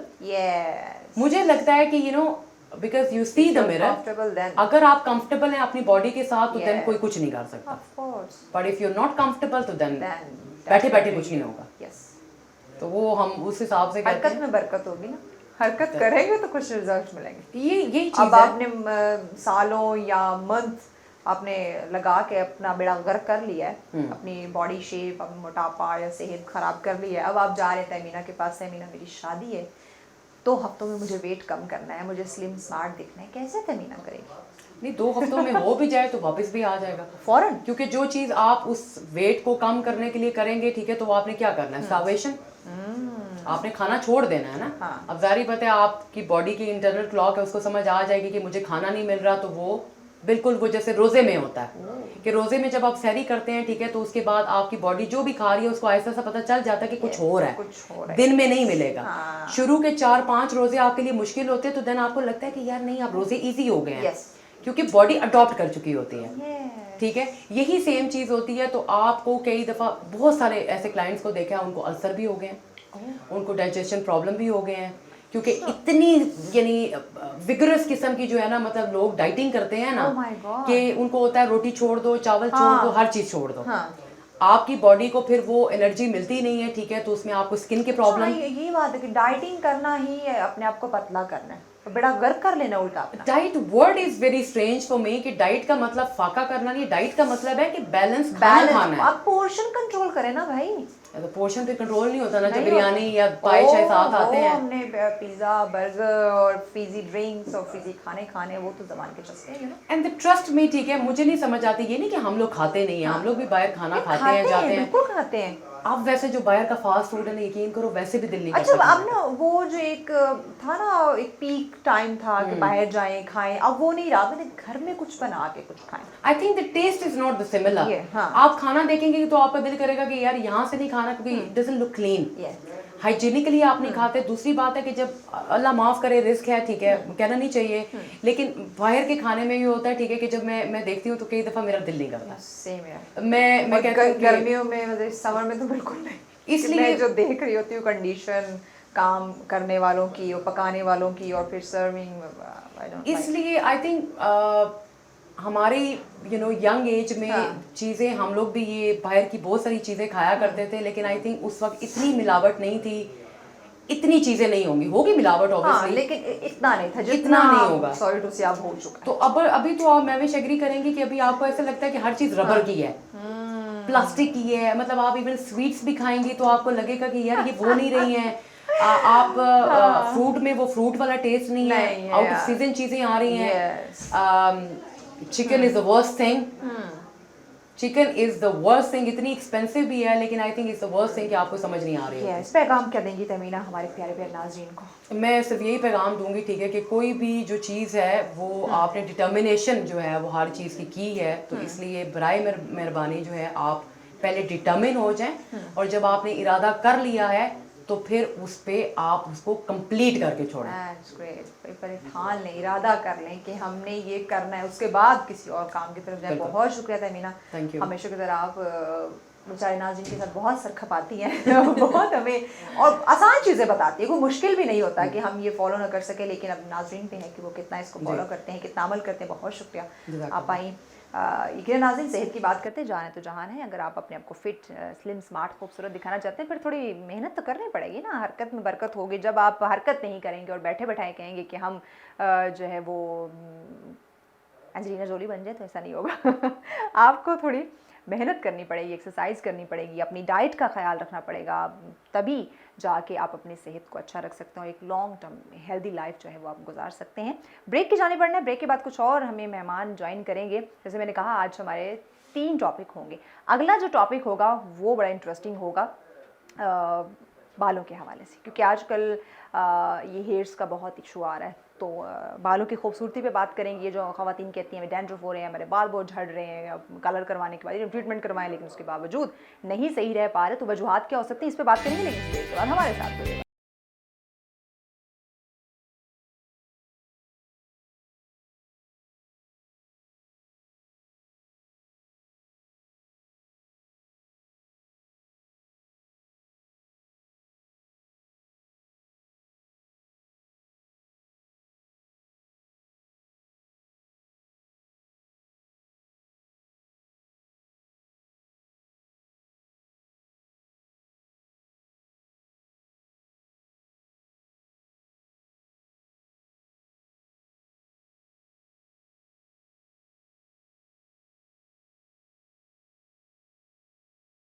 Welcome back नाज़रीन, सत्र में आपको कहते हैं खुश आमदीद। आपको पता है कि बहुत इंटरेस्टिंग हमारे टॉपिक, बहुत इंटरेस्टिंग सेगमेंट्स चल रहे हैं, और जैसे मैंने ब्रेक पे जाने से पहले आपको कहा था कि आपने हमारे साथ रहना है जनाब, क्योंकि हर सेगमेंट इंतहाई अहम है, इम्पॉर्टेंट है, क्योंकि गेस्ट बहुत इंपॉर्टेंट है माशाल्लाह से, टॉपिक बहुत ज़बरदस्त हमारी टीम की तरफ से सेलेक्ट किए गए हैं। और आज ब्रेक के बाद, ब्रेक पे जाने से पहले जो मैंने कहा था कि एक ऐसे आर्टिस्ट हमारे साथ होंगे। शोबिज़ इंडस्ट्री की बात करते हैं हम, तो लोग बड़ा पसंद करते हैं ड्रामा आर्टिस्ट को, फिल्म इंडस्ट्री के लोगों को, राइटर हैं, शायर, एंकर्स, मिमिक्री आर्टिस्ट, जितने भी शोबिज़ इंडस्ट्री से वाबस्ता लोग हैं बहुत पसंद करते हैं। दूर से जाते हुए कहते हैं मैं उस बंदी को जानता हूँ यार, इनके साथ मैंने सेल्फ़ी बनानी है। यहाँ तक तो बात मुझे समझ में आती है, लेकिन जब मैं इन शॉर्ट या सादा अल्फाज में कहूँ, ऐसे ही लोगों को अपनी फैमिली का हिस्सा बनाते हुए हिचकिचाते क्यों हैं? चाहे वो मर्द हज़रात की बात करें या ख़वातीन की बात करें, पसंद हम करेंगे जो जितने भी फिल्म में काम करने वाले लोग हैं, ड्रामास में काम करने वाले, यानी पूरी मीडिया इंडस्ट्री, शोबिज़ इंडस्ट्री से वाबस्ता लोग हैं, हम इनसे मिलना चाहेंगे, सेल्फीज़ बनाना चाहेंगे, उनका नाम यूटिलाइज़ करना चाहते हैं। मैं तो फलाने को जानता हूँ या जानती हूँ, मेरा बड़ा अच्छा दोस्त है, बड़ी इस्लाम दुआ है, आप बताएं, आपसे मिलवा दूँगे, शो में बुलवा देंगे। यहाँ तक तो बड़ी बात है, लेकिन जब फैमिली का हिस्सा बनाने की बात आती है ना, वहाँ हम जनाब हिचकिचा जाते हैं। तो ये जो मुनाफ़क़त है ना, ये इस वक्त हमारे मुआशरे में ना बहुत परवान चढ़ चुकी है। टॉपिक जिसमें हम बात करने वाले हैं, अदाकार यकीनन बाकमाल होते हैं, क्योंकि अब मैं आपके सामने खुश अंदर से हूँ या नहीं हूँ, लेकिन आप लोगों के सामने मैं बिल्कुल खुश दिखाई दे रही हूँ, हंस के बात कर रही हूँ, मुस्कुराते फेस के साथ बात कर रही हूँ। आर्टिस्ट यही है कि उनको जो करैक्टर दिया जाता है, अब उसके अंदर वो कौन सी जंग किस क्या लड़ रहा है, ये ना मैं जानती हूँ ना आप जानते हैं, लेकिन वो उसने जो करैक्टर हंसने वाला है, मुस्कुराने वाला है, चुलबुला सा है या रोने धोने वाला है, जिस तरह का भी कोई भी करैक्टर ले लें, वो अपने आप को उसमें ढाल इन्वॉल्व कर लेता है, अपनी प्रॉब्लम्स को साइड पे रखते हुए आप व्यूवर्स के लिए, आप नाजरीन के लिए वो उस तरह का एक्ट करता है जैसा कि आप देखना चाहते हैं, पसंद करते हैं। अब क्या ये जो हम बाकमाल अदाकार की बात करते हैं, ये दर्दमंद इंसान होता है? अब ये तो हम बात करेंगे हमारे आज के गेस्ट से, तो ही हमें अंदाज़ा होगा और आपको भी होगा अंदाज़ा कि वाकई ही एक बाकमाल अदाकार एक दर्दमंद इंसान भी हो सकता है, और यकीनन है। और हम तो ट्रिब्यूट पेश करते हैं अपने तमाम तर जो अदाकार हैं उनको। हमारे आज के जो गेस्ट चंदा किसी तारुफ के मोहताज नहीं, लेकिन आप सब लोग उनको जानते हैं, सुनते रहते हैं, बेशुमार प्रोग्राम्स में देखते हैं, टीवी चैनल्स की बात करें, रेडियो की बात करें, अदर कॉर्पोरेट इवेंट्स की बात करें, ड्रामास की बात करें, यानी कि मेरे ख्याल से कोई काम इन्होंने छोड़ा नहीं होगा तो ये ज़्यादा बेहतर रहेगा। इससे पहले कि मैं छोटी छोटी चीज़ें आपको गिनवाऊँ, माशाल्लाह मल्टी टैलेंटेड मिमिक्री आर्टिस्ट भी है, मिमिक्री बड़ी अच्छी करते हैं, क्या बात, क्या कमाल, यानी हर फन मौला है। जिस भी शोबिज़ के जिस भी फील्ड में जिस भी जगह उनको एडजस्ट करना चाहें वो हो जाएंगे, तो इंसान को होना भी आना चाहिए। एक्चुअली में बाकमाल अदाकार तो वही होता है ना। जनाब तो हमारे साथ हैं शुजा हुमायूं। अस्सलाम वालेकुम शुजा। वालेकुम अस्सलाम। कैसे हैं आप? बिल्कुल ठीक ठाक। मैं शुजा, आप इतने सीरियस होते नहीं, आज क्यों है? टॉपिक ऐसा है आपने आज मौजू ऐसा रख दिया। हम चाहते हैं कि हमारे नाजरीन को पता चले कि मैं संजीदा भी होता हूँ कि हमारे अदाकार एक्चुअल में कैसे होते हैं। हाँ, चलिए बिस्मिल्लाहिर्रहमानिर्रहीम। सबसे पहले आपका बहुत बहुत शुक्रिया माविश, आपकी पूरी टीम का शुक्रिया, सच टीवी का। बल्कि आपका मैं शुक्रिया अदा करना चाहूँगी, क्योंकि जब हम आपकी रूटीन देखते हैं, बहुत बिजी रूटीन, नो डाउट, ये आप लोगों का बड़ा फन है। बस शुक्रिया सच टीवी का इसलिए बनता है क्योंकि सच टीवी ने हमेशा टैलेंट को प्रमोट किया। No doubt. और ये स्क्रीन कोशिश करती है कि जो हमारे इस्लामाबाद लेवल के जो आर्टिस्ट हैं, हाँ, उनको पूरे पाकिस्तान के अंदर उजागर किया जाए। बिल्कुल, उनको दिखाया जाए, बताया जाए कि एक्चुअल में एक आर्टिस्ट क्या है, किस तरह वो परफॉर्म करते। तो यही मेरा पहला सवाल भी होगा कि अदाकार क्या है? अदाकार क्या है? अदाकार क्या है? आज आपने वो सवाल कर दिया कि शायद बहुत कम ये सवाल पूछा जाता है। मैं एक हमारे इस्लामाबाद के बहुत नामवर शायर, एक हिदायतकार, उनका एक शेर मेरे जहन में आ गया और मैं चाहता हूँ मैं इब्तिदा उसी से करूँ। जरूर। अब आपने बात की अदाकार क्या है, कि तर्जुमानी है ज़माने की मोहब्बत की कसम। क्या? तर्जुमानी है ज़माने की मोहब्बत की कसम, तू अदाकारी समझता है मेरे रोने को। क्या बात कही, क्या बात, बहुत बहुत गहरी बात। तू अदाकारी समझता है मेरे रोने को। चूंकि माविश अदाकार जो है वो बहुत हसास होता है। कोई शक नहीं। हसास इसलिए होता है कि उसमें तकलीफ बसर करने की सलाहियत बहुत ज़्यादा होती है, और इसीलिए वो अपने किरदारों को बहुत अच्छा निभा पाता है। अगर आप ये सवाल करें कि दर हकीकत लोग ये जानना चाहते हैं, अक्सर लोग मुआशरे के अंदर ये देखते हैं कि जो अदाकार लोग होते हैं ये बस इनका काम सिर्फ अदाकारी करना ही होता है, कि इनका तो और कोई काम ही नहीं है। ये रियल लाइफ में भी अक्सर ये होता है कि बहुत से आर्टिस्ट ऐसे हैं जो बाजुकात अपनी बीवी से या सिस्टर से या किसी से जब बात करते हैं तो वो लोग अक्सर एक जुमला जरूर कहते हैं, यार हर जगह अदाकारी मत कर। हाँ, यस। यानी लोगों को लगता है कि हम जो है वो ये हर टाइम अदाकारी में अपनी जगह वो लोग ठीक है, क्योंकि अदाकार जो होता है वो एक रिफ्लेक्शन होता है। yes. वो एक यूं समझे एक अक्स होता है, मुआशरा जो कुछ उसको दे रहा होता है, जो मुआशरा उसको कहानी दे रहा होता है, वो वही करके जो है वो बिल्कुल ऐसे दिखा रहा होता है। तो बेसिकली अगर मैं बात करूं कि ये जो अक्कासी करना होता है हर इंसान के बस में भी नहीं होता किसी किरदार की अक्कासी करना, एग्जैक्टली नहीं। अब मुआशरे देखिए, की अक्कासी करना। मुआशरे की, और ये एक बहुत बड़ा काम है, और एक बहुत, मैं कहूँ कि अब अगर मुझे कोई कहे तो मैं नहीं कर सकती उस तरह। जैसे अगर मैं एक आर्टिस्ट की बात करूँ कि कोई भी रोल, कोई भी करेक्टर, वो अपनी तमाम जो भी उसकी प्रॉब्लम्स उसको साइड पे रखे करेक्टर। मैं अगर एक अदाकार होने की हैसियत से अपनी राय दूं, तो जो हमारे दोस्त प्रोग्राम देख रहे हैं, अक्सर मुझे ये बात घर में भी सुनने को मिलती है कि अपने दोस्त या बाजू का ऐसा होता है, हम कहीं प्यार मोहब्बत की बात अक्सर कर देते हैं, तो वो भी ये कह रहे होते हैं, देखिए मेरे सामने अदाकारी मत करें, कि ये अदाकारी मेरे सामने मत करो, ये अदाकारी मेरे सामने मत करें। तो मैंने कहा एक अदाकार से हम तवक्को क्या कर सकते हैं? अदाकार चूंकि एक रिफ्लेक्शन होता है, एक अक्कासी होता है मुआशरे की। अब देखिए, मैंने एक बात की थी कि जो कहानी है वो मुआशरे में देख रहा होता है, जो चीजें आप उसको दे रहे होते हैं, अदाकार वो वही डिलीवर वही कर रहा होता है, वही करके एग्जैक्टली आपको दिखा रहा होता है। हाँ, लेकिन वो बाजू का कहानी की शक्ल, बहुत अच्छा करके जो है वो आपको दिखा रहा होता है, वो इस तरह से मुआशरे को देख रहे होते हैं। तो इसलिए अदाकार वही होता है जो अपने किरदार को मुकम्मल तरीके से, किसी भी किरदार को ऑब्जर्व करता है, वो उसको निभाता है। अच्छा, बाज़ औक़ात कुछ किरदार वो अच्छे भी करता है, कुछ किरदार वो बुरे भी करता है। अच्छे बुरे से मुराद है पॉजिटिव और नेगेटिव। लेकिन आप ये देखें कि आप उसे पता है कि मुझे कौन सा किरदार दिया जा रहा है, चाहे उसे लेट्स सपोज आपको कैरेक्टर दे दे कि जैसे उसने अदाकार पे ख्वाजा सरहा का कैरेक्टर दे दिया जाए, अब वो लोग समझते हैं शायद ये आसान काम है, और अक्सर लोग ये बात भी करते हैं ये कोई पार्ट टाइम काम है। अच्छा, यानी अदाकारी पार्ट टाइम समझते हैं जी, कि अक्सर होते हैं ना हमारे शोबिस के अंदर बहुत से लोग हैं कि चलो यार, जैसे मैं हूँ, मैं इस फील्ड को चूंकि फुल टाइम देता हूँ, हम यहीं से अपनी रोजी रोटी भी कमाते हैं, तो जब हम टीवी पे ऑन एयर आते हैं, कुछ काम करते हैं, तो अक्सर दोस्त मुझसे कह रहे हैं यार मुझे भी कहीं काम दिलवा दे। मैंने कहा, मैं सवाल करता हूँ कि आप कर लेंगे, यार कौन सा मुश्किल बात है, कर लेंगे।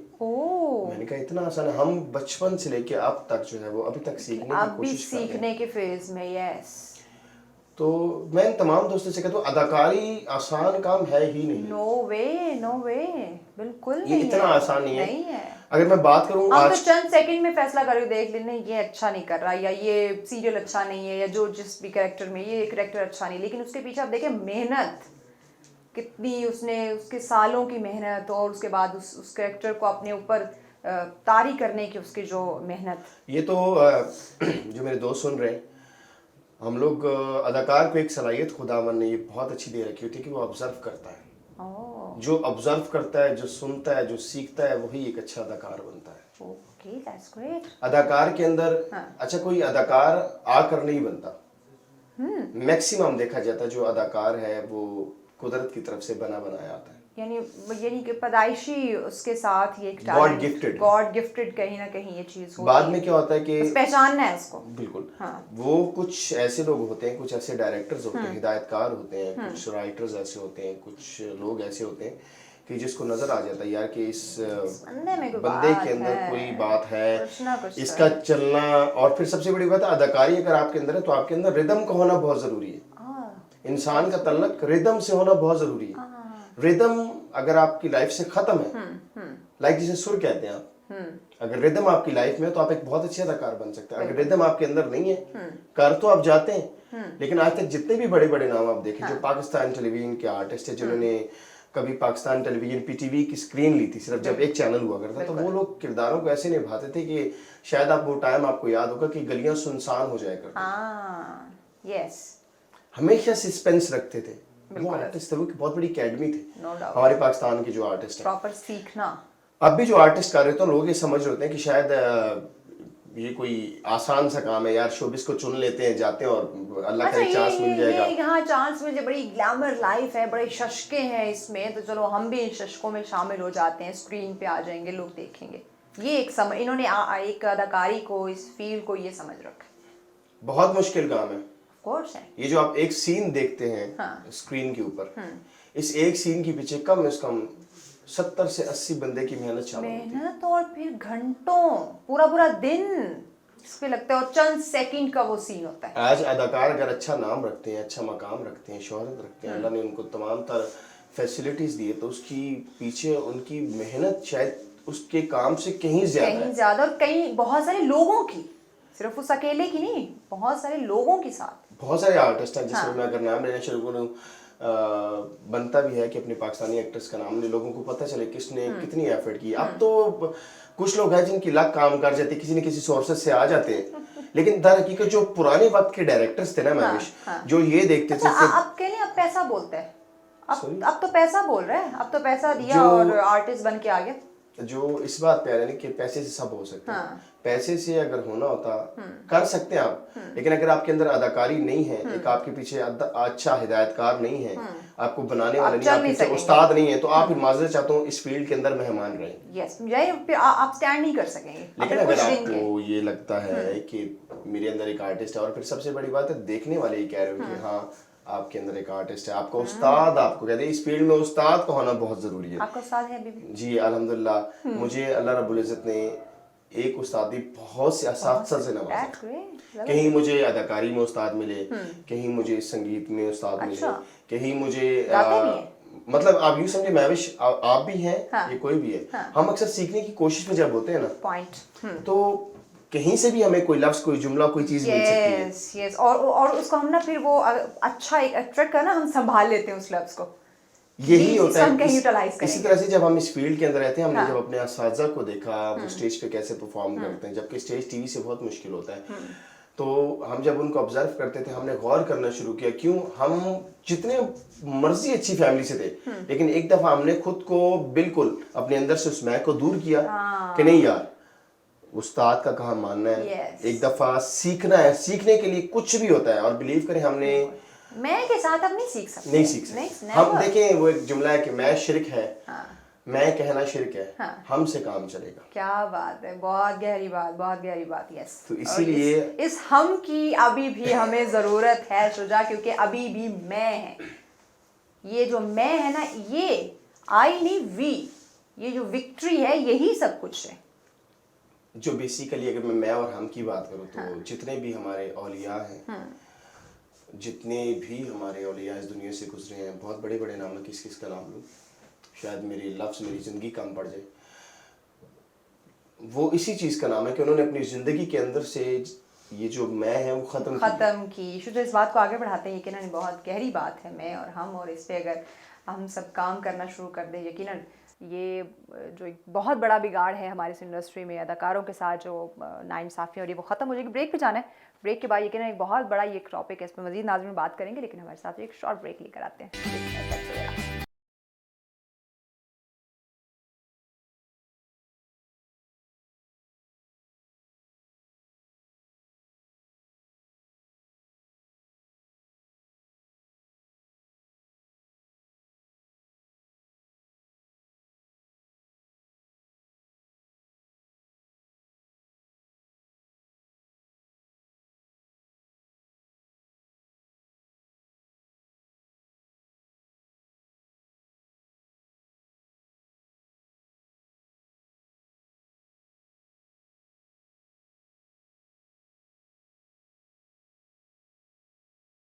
वेलकम बैक नाज़रीन, आप देख रहे हैं सच सवेरा। बात हो रही है अदाकारों की, बाकमाल अदाकार की बात हो रही है, और ये एक दर्दमंद इंसान होता है, इसमें कोई शक नहीं है। और इस सच को हमें सच सवेरा में ही बैठते हुए मानना पड़ेगा कि नो डाउट कि बाकमाल अदाकार इस माशरे को देखता है, समझता है, ऑब्जर्व करता है, और वही कैरेक्टर, वही चीज़ें एक स्टोरी की शक्ल में आपके सामने पेश करता है।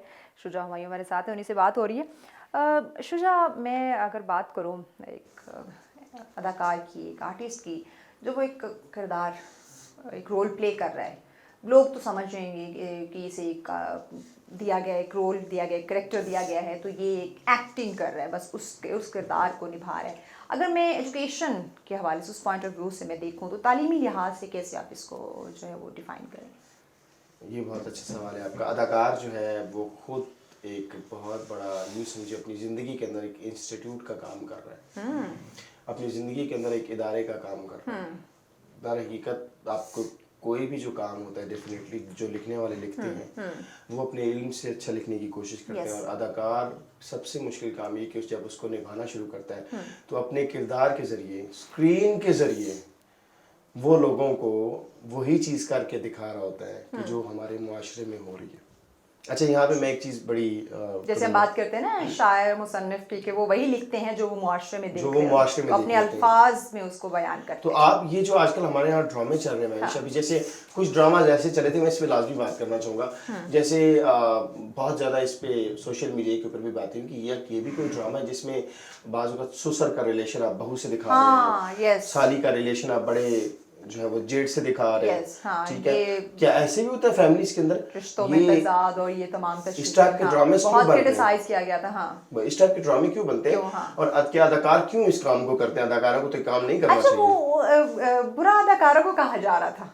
ये देखे कि अच्छा, ये बात थी, ये तल्ख हकीकत है शुजा, कि ये चीज़ें हमारी सोसाइटी में हो रही हैं और ये हमें सच, ये हकीकत को हमें तस्लीम करना होगा। बिल्कुल। आपने बड़ी खूबसूरत बात की। देखें, चाहे मुआशरे में 1% ही सही, हाँ, लेकिन कहीं ये चीज हो होती रही है है, हो और रही वही है, चीज होती है। हमारे लिखने वाले लिख के। लेकिन यहाँ मैं जो हमारे डायरेक्टर्स हैं, जो हमारे राइटर्स हैं, मैं उनसे भी कहना चाहूँगा कि अगर 1% मुआशरे में काम हो रहा है तो उसका ये मतलब नहीं कि हम उसको 99% पे हावी कर दें। हाँ, एटलीस्ट जहाँ वो 1% हो रही है वहाँ आप देखिए 99% जो है वो पॉजिटिव हो रहा है, हमें तो उन पे हावी नहीं करना। दोनों को फिर साथ लेके चलना है। आप दिखाएं what is positive, what is negative. और इसकी एक वजह बहुत बड़ी है कि देखें, अगर वो 1% चीज पकड़ के ना हम मुआशरे पे हावी कर देंगे तो मुआशरा समझेगा अच्छा ये काम भी हो सकता है। मोस्टली एक चीज, और सेकंड थिंग इज दैट कि चूंकि खुदा भी पर्दा पोशी रखता है, खुदा भी पर्दा बेशक, रखता है। बेशक, अगर बेशक। कहीं इस तरह की 1% स्टोरी आ भी रही है तो पहले तो बेहतर है कि हमें उसको करना ही नहीं चाहिए।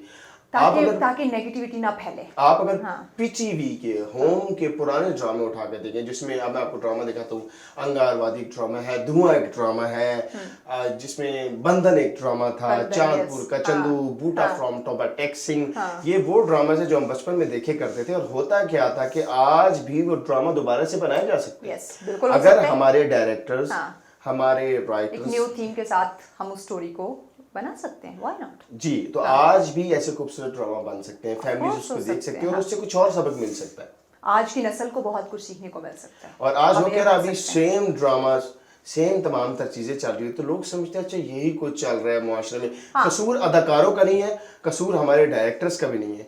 बेसिकली जो आप मुआशरा प्रोवाइड कर रहे हैं ना, मीडिया एक स्क्रीन के जरिए आपको आपका किए ये आपके सामने लेके आ रहा है कि ये भी हो रहा है वो मुआशरे एक के अंदर। स्टोरी की शक्ल में आपको दिखा रहा है कि अब भाई ये आपने उससे आपके सीखना है। इर्द-गिर्द या आपके घर में ये हो रहा है। आपने उससे सीखना है। इसका ये मतलब नहीं कि वो बंदा कहे जी देखे ना यहाँ हो रहा था, उसने किया तो क्या मैं नहीं कर सकती?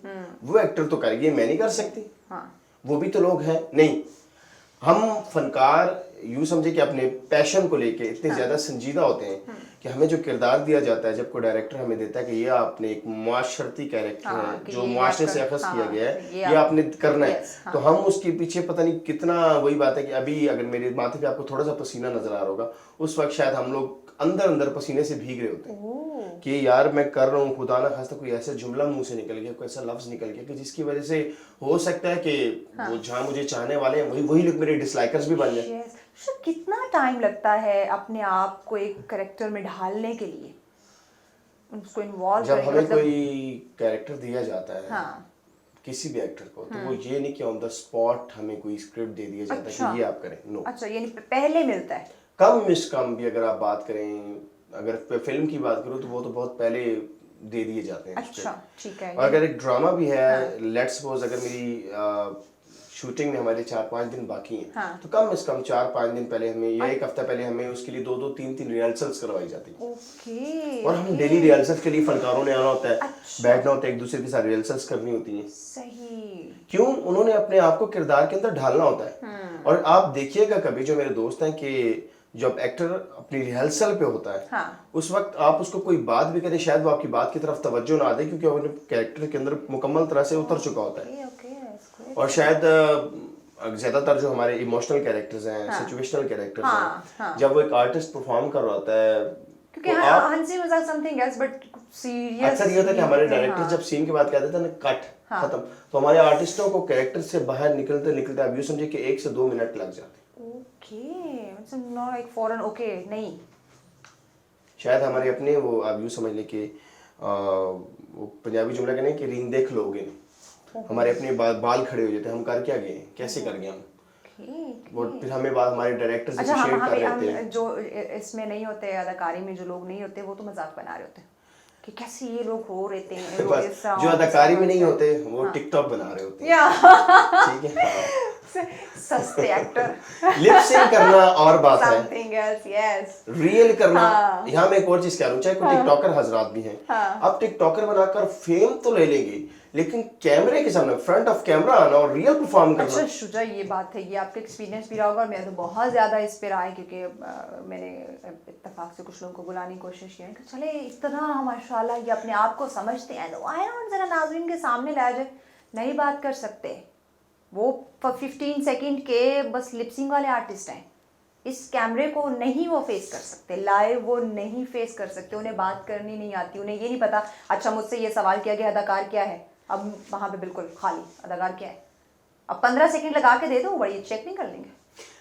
जो रियल आर्टिस्ट है ना, देखो हमारे सोशल मीडिया में एक बात और यहाँ उजागर करना चाहूँगा, अगर मेरे सुनने वाले दोस्त भाई बहनें समझे, इस वक्त आपके पास सोशल मीडिया टेक्नोलॉजी है, आपको स्क्रीन की तलब नहीं है, वैसे जरूरत नहीं है, क्योंकि सोशल हाँ, लेकिन एक बहुत बात और बड़ा कहता प्यार हूँ, है। सोशल मीडिया एक बहुत बड़ा प्लेटफॉर्म है, लेकिन Yeah. फिर भी टीवी की फिल्म की स्क्रीन लेना आसान नहीं है। नहीं, ये अपनी एक वर्थ, एक वैल्यू रखती है। आप जितना भी सोशल मीडिया की हम बात करें, ठीक है, उसकी एक अपनी जगह, अपनी एक वैल्यू है, लेकिन इस टीवी स्क्रीन की जो वैल्यू है वो किसी भी, मैं कहूँगी कि दौर में कम या ख़त्म नहीं हो सकती। शुजा, एक बात मैं ये भी जानना चाहूँगी, क्योंकि अदाकारों की हम बात करें, शोबिज़ इंडस्ट्री की, मीडिया इंडस्ट्री की बात करें, एक बड़ा तल्ख सवाल मैं करने वाली हूँ, पूछने वाली हूँ नाज़रीन के लिए भी, और यकीनन मैं चाहूँगी कि आप चूँकि एक आर्टिस्ट हैं, मल्टी टैलेंटेड हैं, तो इस पर ज़रूर बात करें।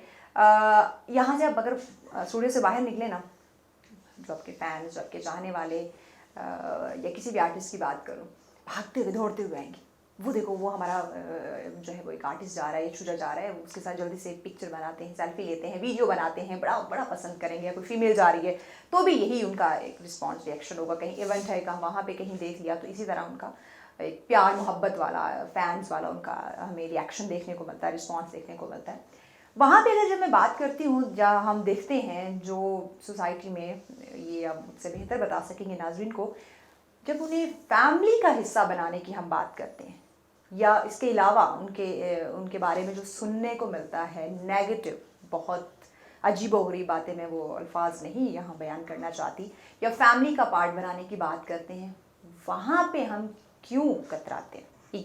ये मुआशरे की बात करें, मुआशरा वहाँ पे उन्हें क्यों एक्सेप्ट नहीं करता, चाहे वो मर्द अदाकार है या एक फीमेल है। आपके कहने का मतलब है किसी अज़वाजी बंधन में जब जाए, किसी भी लिहाज से एक फैमिली का हिस्सा। बड़ी खूबसूरत बात आपने की, और मुझे ये एक तल्ख बात मुझे है। अपनी ज़िंदगी के अंदर ये, मेरी अपनी फैमिली के अंदर ये 99.9% लोगों ने ये सवाल किए कि हम किसी को बताएं जी, ये फ़र्ज़ करें हमारे वालिदैन से को पूछते हैं माशाल्लाह ये बेटा आपका क्या करता है, तो वालिदैन को तो हमेशा फ़ख्र ही होता है हम पे। No doubt, वो कहते हैं मेरा no बेटा doubt। एक आर्टिस्ट है। हाँ बिल्कुल, बड़े फख्र से बताते और हैं। ये तब की बात होती है जब हम स्ट्रगल में होते हैं। हाँ। जब हम स्ट्रगल में होते हैं तो अगर हम किसी को बताएं ना कि सर मैं एक आर्टिस्ट हूँ, मैं ये काम करता हूँ, तो आगे से जवाब ये आता है ये कोई काम ही करने वाला, ये को काम है करने इसका क्या मुस्तकबिल है बेटा, फला नाकाम हो गया, वो नाकाम हो गया, वो देखे नहीं फला एक्टर तो बेचारा रंग करते हुए चला गया, वो फलाना रोड पे पड़ा हुआ। ऐसी बात नहीं, ऐसी कतन तौर पे बात नहीं। हकीकत ये है कि हम जब स्ट्रगल टाइम होते हैं तो बहुत कम लोग जो है वो हमें देख रहे होते हैं, लाइक कर रहे होते हैं, और हमें स्टार्ट में कुछ लोग, अच्छी बात है, मौला अली सरकार फरमाते हैं कि जहाँ आप कामयाब हो रहे होते हैं तो अगर आपके पीछे को हसद करने वाला ना हो तो आप ये समझें, अगर हर बंदा आपका दोस्त है तो आप खुद बहुत बड़े मुनाफिक हैं। Oh, yes. लेकिन अगर आपके पीछे को मुनाफिकत कर रहा है तो आप खुदा का शुक्र अदा करें कि आप एक कामिल मोमिन हैं। और लाइकर्स और डिसलाइकर्स तो हमेशा होते हैं। अब होता क्या कि जैसे हम थोड़ा, वो लोग जो हमें शुरू में हम टीवी पे आते हैं, हमें बातें कसते हैं, ताने कसते हैं, तरह तरह की बातें करते हैं, ये नहीं कर पाएगा, इसकी बस की बात है, ऐसे बहुत आए बहुत गए। लेकिन जब हम कर जाते हैं, ये कोई खानदानी काम है, और जब हम कर जाते हैं तमीज वाले तो अल्फाज में कहूं मैंने अपनी जिंदगी में ये, जब हम कर जाते हैं, जब मैं खुद शोबिज़ में आया था तो मुझे लोग कहते थे इसको कौन काम देता है, ये हजारों है, ये बच्चा है। लेकिन जब मैंने इस जैसे बहुत आए बहुत गया, ये मैंने अपनी एफर्ट्स करना शुरू की, मैं आगे बढ़ता रहा, तो वो जो लोग कहते थे ना कि तुम नहीं कर पाओगे, आज वही कहते हैं देखा हम कहते थे ना, अच्छा ये बहुत आगे जाएगा। अच्छा शुजा, मेरा सवाल अभी भी वहीं पे है क्योंकि टाइम बहुत शॉर्ट है, तो मैं चाहूँगी कि नाज़रीन को ज़रा ना एक शॉर्ट अल्फाज में बताएं कि क्यों हमारा मुआशरा एक्सेप्ट नहीं करता मर्द और ख़वातीन को एक रिश्ते के हवाले से जब उन्हें फैमिली का हिस्सा बनाना होता है। वैसे तो हम बहुत बड़े फ़ैन हैं और भाग दौड़ के भीड़ का सामना करते हुए उनसे मिलने की कोशिश कर रहे होते हैं। एक अदाकार ही एक अच्छा इंसान होता है, और अच्छा साथ भी वही होता है जो इंसान को अंदर से जान ले कि इंसान अंदर से कैसा है, इसका किरदार कैसा है, ये कितनी स्ट्रगल करता है, कितनी मेहनत करता है, इसके एम्स क्या है। हाँ। सबसे बड़ी की इंसानियत है कि नहीं। हमारे मुआशरे में क्या होता है, मैं उस बात को कंप्लीट, जब हम कुछ नहीं होते तो लोग हमें बातें करते हैं, जब हम बन जाते हैं उस वक्त लोगों को हमारा वो शोभा भी अच्छा लगता है, चाहे वो मुआशरे के अंदर यानी ठीक फिर हमारी है। बुराई भी अच्छाई लगती है। हम कुछ भी बोलेंगे तो फिर वो वही कहेंगे कि वाह वाह वाह वाह वाह वाह। यानी गलत भी होगा तो वो सही है, क्योंकि आपकी जब आप ब्रांड बन जाते हैं, आपके मुंह से निकली हर बात ब्रांड हो जाती है। इन शॉर्ट यही है कि जब आप कुछ नहीं होते तो और फिर हर लोग बंदा accept क्या नहीं करता है करते। बेसिकली मुआशरे के अंदर, चाहे वो अज़वाजी लिहाज से भी हो, हर लड़की हर बंदा अपने लिए आसानी तलाश कर रहा है कि मुझे शायद वहां से मिल जाए, इसमें नहीं तो वहां से मिल जाए, जबकि उसको ये नहीं पता होता कि एक ऐसा बंदा भी मेरे सामने है, क्या कि अदाकार है। सबसे बड़ी बात है, अदाकार को मैं समझू तो इसके अंदर जो है वो पता नहीं कितना दर्द है, इसको अगर मैं इसकी गिविल दूं, उसको सपोर्ट दूं, तो ये अदाकार हो सकता है मुआशरे में बहुत बड़े लेवल पे चले जाए, क्योंकि इसके अंदर फन है। और जिसके अंदर फन है, वर्सटैलिटी है, आप देखिए वो मुआशरे में कहीं मार नहीं खाता। नो डाउट, जो अपने टैलेंट के बल पे है उसे वो नहीं मारता। तो अदाकारों को हल्का नहीं लेना, अपने अदाकारी जो शोबा है, अगर इसका मुस्तकबिल भी बहुत बड़ा है, और अदाकार को मामूली नहीं समझना कि पता नहीं इसके हालात ऐसे हैं, इसके लिए अक्सर लोग पता क्या, तो हमारी एक खामी को पकड़ के ना सारी खूबियों पे हावी कर देते और जो हमें मशवरा दे रहे होते, महविश आप ना ये काम इसी वजह से काम है, आप ये करते हैं, आप ये करते हैं, तो मैं उनसे सवाल करता हूँ यार आप तो परफेक्ट है मशवरा देने वाले भाई, तो आप क्यों नहीं आ रहे? आप क्यों नहीं आ रहे? अगर आप परफेक्ट हैं, आप इतना कुछ जानते हैं, जिस आपके पास फील्ड solutions के हैं। बारे में आपको मालूम नहीं है, उसके हवाले से मशवरा ना ही दे तो ना बेहतर दे, है। exactly। ये उस एक्टर से पूछा करें कि यार वो कितनी मेहनत कर रहा है। अगर आप गिव विल नहीं दे सकते किसी को कि यार वेल डन, आप कर सकते appreciate हैं, नहीं हौसला कर नहीं दे सकते, हौसला अफजाई सकते, तो नहीं किसी कर को डीमोटिवेट मत ये भी करने का कीजिए। हक नहीं है। True। कोई करने का हक नहीं, बिल्कुल। क्योंकि आर्टिस्ट अपना कमाल होता है, मेहनत कर रहा है, भूखा रह रहा है, जो कुछ कर जिस रहा भी हाल है, में। उसका विजन सिर्फ यही है कि मुझे मुआशरे की एक आवाज, एक पहचान बनना और बिल्कुल। फखर पाकिस्तान पैगाम को भी इसमें ना नाज़रीन के लिए ऐड करें कि एक पैगाम नाज़रीन के लिए कि एक हमारा टॉपिक भी आज यकीनन बड़ा दर्दनाक और बड़ा संजीदा है, तो इसी हवाले से पैगाम मैसेज देना चाहूँ। मैं मैसेज की सूरत से पहले एक मिनट का सिर्फ आपको हमेशा आप मुझसे सुनती हैं, एक नज्म सुनाना चाहता हूँ जी, आपको। जरूर जरूर। कि एक आर्टिस्ट, एक दर्दमंद, अच्छा आर्टिस्ट दर्दमंद इंसान भी होता है कि मेरा मंजर दिखा रहा है मुझे, आईना भी सता रहा है मुझे, मेरा मंजर दिखा रहा है मुझे, आईना भी सता रहा है मुझे, और जाने किस कर्ब से मैं गुजरा हूँ, मेरा चेहरा बता रहा है मुझे। जाने किस कर्ब से मैं गुजरा हूँ, मेरा चेहरा बता रहा है मुझे, और फिर उदासी ने आन घेरा है, हिजर अंदर से खा रहा है मुझे, और मुझको मुश्किल में डाल कर भी शुजा वक्त भी आजमा रहा है मुझे। बस मैसेज यही देना चाहूंगा सब बहन भाइयों को, और बहुत बहुत गहरा मैसेज है इसी नज्म के अंदर, इसी यही आर्टिस्ट की जिंदगी है। पैगाम यही देना चाहूंगा जितनी भी बहनें भाई दोस्त जाने वाले हैं, कि खसूसन आपके पास चाहे सोशल मीडिया पे जो भी जहाँ अदाकार आर्टिस्ट मौजूद है, एक पाकिस्तानी होने की हैसियत से आपका काम बनता है कि उसको उसके शोबे के अंदर आप सपोर्ट करें, लाइक करें, शेयर करें। जो सोशल मीडिया, आप अगर एक दूसरे को सोशल मीडिया से ही सपोर्ट करना शुरू कर दें, ये जहन से निकाल कर कि पता नहीं मैं इसको लाइक करूंगा तो लोग क्या कहेंगे, मैं कितना बड़ा इंसान हूँ। अगर आप आर्टिस्ट को सपोर्ट करना शुरू कर दें एक दूसरे को, तो सोशल मीडिया से आपकी गुर्बत भी खत्म हो जाएगी, और इस वक्त वो आर्टिस्ट सारी जिंदगी आपके लिए मुयस्सर रहेगा। यस, और ये हम मैं से हम में कन्वर्ट हो जाएंगे। बहुत शुक्रिया शुजा, आपने हमें वक्त इतनी खूबसूरत और गहरी बातें यकीनन नाज़रीन हुई, और हमें वाकई इस चीज़ से ये जो ईगो मैं और ये जो हमने एक अपना एटीट्यूड रखा हुआ है ना, इसको बदलने की यकीनन हमें अशद ज़रूरत है। और अगर हम ये सोचें कि मैं किसी की पोस्ट को लाइक कर दूंगा, अप्रिशिएट कर दूंगा, या किसी के कोई चैनल है, कोई सोशल प्लेटफॉर्म है, उसे सब्सक्राइब करने से कहीं वो मेरे से आगे ना निकल जाए, तो इस सोच को बदलें। देखिए, कामयाबी और नाकामी ये आपके हाथ में नहीं है, ये अल्लाह पाक की ज़ात ने डिसाइड किया हुआ है कि किसके हिस्से में क्या आना है और किसने कितना कामयाब होना। ये हमारी सोच जो हम नेगेटिव रखे हुए हैं कि मेरे फॉलो या लाइक ना करने से या अगले को थोड़ा सा क्रिटिसाइज कर देने से वो मेरे से डाउन ही रहेगा और मैं उससे अब तक एक छोटी सी बात करना चाहूंगा भाईजान, जितने भी दोस्त हैं सोशल मीडिया पे जो माशाल्लाह अच्छे अज़वादी बंधन तलाश करने की कोशिश कर रहे हैं, आपसे एक बात मैं कहना चाहता हूँ, खुदारा मस्तूरात को सपोर्ट मत कीजिए, ठीक है? हाँ, लड़की कोई सोशल मीडिया पे फोटो लगाते तो नीचे नंबर दे रहे होते हैं आप लोग, आपको कुछ नहीं मिलने वाला। हम जैसे भाइयों को सपोर्ट करें तो हम आपके लिए सरमाया है आपका, ज्यादा फायदेमंद है। इसके साथ ब्रेक के जाने पड़ते हैं। ब्रेक के बाद हम बात करने वाले हैं हेयर्स पे और बालों की खूबसूरती। यकीनन ये भी एक बड़ी इंपॉर्टेंट है और आजकल तो बदलते मौसम के साथ साथ हमें हमारे बालों के प्रॉब्लम मसाइल भी बड़े देखने को मिल रहे हैं, चाहे वो मर्द हजरात हैं या खवातीन हैं, दोनों के प्रॉब्लम्स हैं। उस पर बात करेंगे, लेकिन ब्रेक के बाद हमारे साथ रहिए।